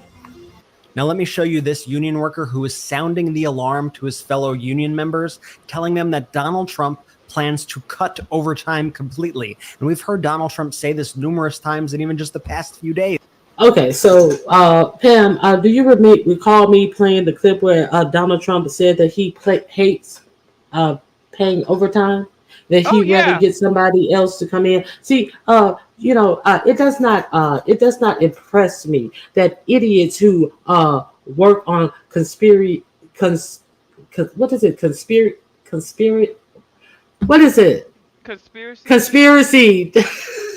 theories come out here, and that's the only thing they have to offer is a conspiracy theory, and try to act as if I don't know what the fuck I'm saying. Like as I don't know what the fuck I'm talking about. See, some people cannot take the facts that come out of my mouth. See, this is why I play so many clips, because people try to act that, oh, y'all listening to Ronnie Q. Oh, she. I know exactly what the fuck I'm talking about. Mm-hmm. So this one right here is really gonna get you. He's trying to eliminate overtime all the way. How can you eliminate overtime? Let's find out. Days. But here is this union member sounding the alarm. Check this out. Whoa, they got my bubble this morning. All over the garage. You know what they were talking about, my union brothers and my union sisters? They were talking about Donald Trump saying that there was going to be no tax on overtime. Well, I had to dig into this a little bit, and I found this. Read it, because you don't know this, my union brothers and sisters. They are basically taking your hours and making it 160-hour work month. You know why he's saying that there's going to be no tax on overtime, guys and gals? Because there isn't going to be any. That's right. We live and breathe off our overtime. It fuels our lives. And this traitor that you plan on voting for as a union brother or sister is going to take that away. No more overtime. So, of course, there's not going to be any tax on overtime because it's not going to be there. Also, I would like to take this moment to say that I support the longshoremen of America. We, the IBEW, have your back. Have a day. Okay, so how they're not he's touting out to you that we're not going to tax your overtime anymore, but he's going to take the work week from a 40-hour work week, and he's going to change it into a 160 hour work month. So therefore, that eliminates the ability for you to have to actually get overtime. So it's going to be cooked. So what do you guys think about this? I mean, I'm going to drop the link so you can, there are a couple of more informative things. So people act like they don't see these things, hear these things. It's just a travesty. Well, the overtime thing, I'm just going to say, because I used to do payroll, and that overtime thing, I was always kind of on the fence with, because a lot of the employers that I had, they had set their own rules about it.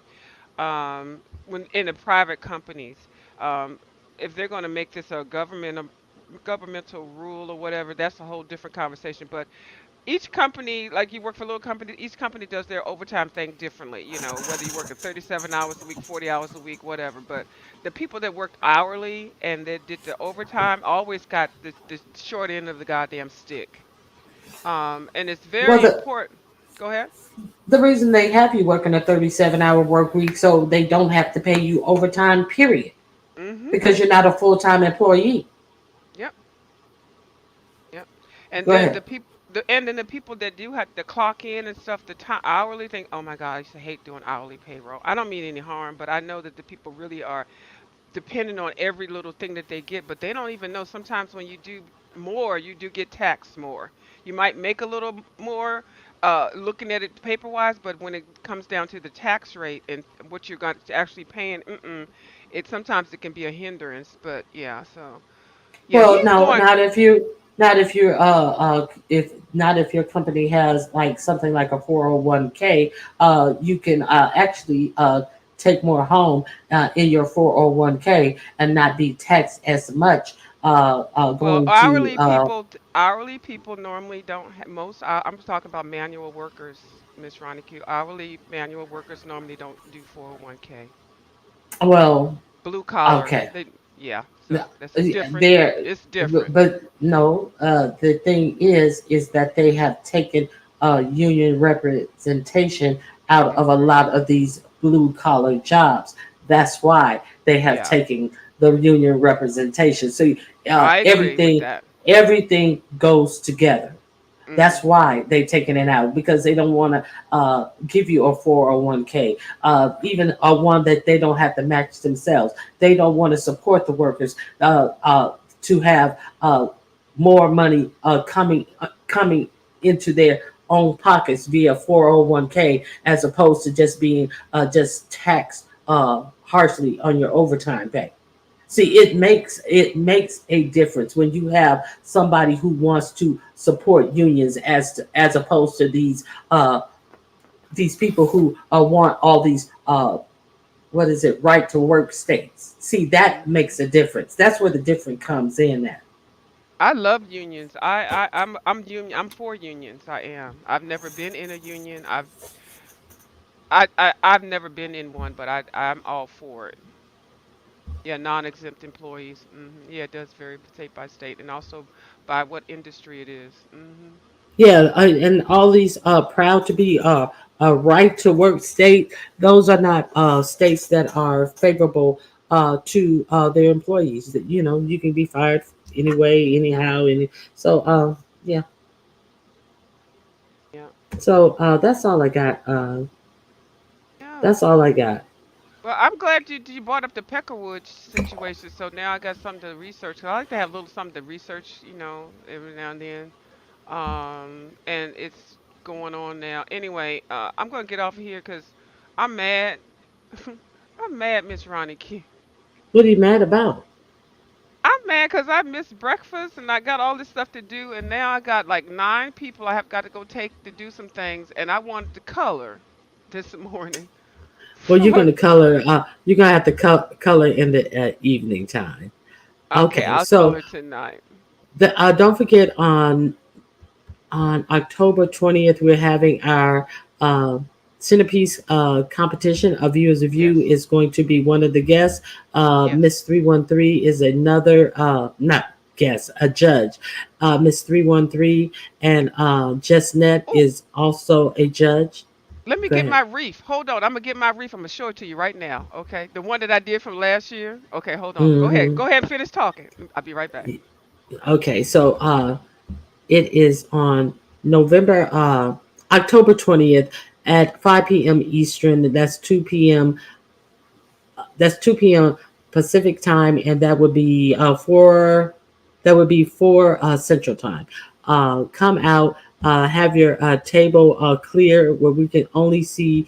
Well, it would be good where we can just see you working on your centerpiece. The theme is fall, Halloween, Thanksgiving, and Christmas. Let me remove this. I don't remember all those black leaves. How do you? Okay, come on, Pam. Let me see your. I don't Oh no! see it. Listen here. First of all, I'm gonna cuss y'all out. Okay. Your Just your leaves were orange. Where's this black? Okay, there. Okay. You added some other stuff in there. That was not did your wreath. not. This was, That is no. but I That didn't you push it. lied. I picked it up and put. Can you put me on the big screen, please? I'm not gonna be I up here with half screen with your ass. No, That put me. this is no. This You had is no it. yellow flag. Yes, You it is. lie. Yeah, this You is lie. it. Look, That is that's the no. thing That on you foam. Listen definitely here. That's you the did foam. That's the goddamn reef. I went to goddamn Hobby Lobby and got all this shit. lies. You tell lies. You tell. And you ain't had not one pine This cone, is. not This one is yellow what I flower. See, that's why. That's why. I am. You That's told me why to put a I'm. you told me to put a candle in the middle of it and light it and hope the motherfucker catch on fire. This is what I entered into your goddamn contest last year, Ronnie Q. Okay.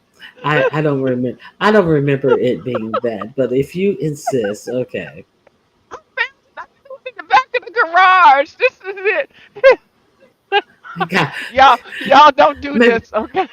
maybe the fumes turned it some of the leaves black and stuff. Maybe that's why some of the orange. All I remember is orange. And I that's all I started with remember. this. This is it. Don't y'all do this for the contest on the 20th. I swear for Jesus. I'm cussing out all of y'all. Yeah, this is what I did. Y'all told me it was roadkill. How dare you? Are you laughing? Okay. We can Okay, do hold on. Let me Christmas go on mute. style. Okay, We let me can go on do mute. a Christmas style. These are some examples, just a centerpiece for your tables, and we can do uh, Thanksgiving or just strictly fall uh, uh, renditions of something for Thanksgiving, for fall and Halloween, and just strictly a fall. So don't beat yourself up and try to do something that is too hard for you or something. Go and Google some arrangements, and you can do things that only have two ingredients, like these trees, just apples and spruce evergreen sprig. So, don't overthink it. Is all I'm saying. Uh, simple things can be quite beautiful. Look at this.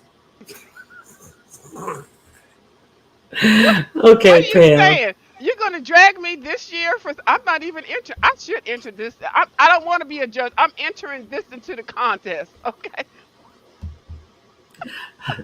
Don't do not show up with that dang on that dang on wreath. Don't y'all do this. I'm telling you, I spent $50 for all this shit. That's why y'all need to go to the order some stuff on Prime, or go to Michael's, or go to Hobby Lobby, or to go somewhere.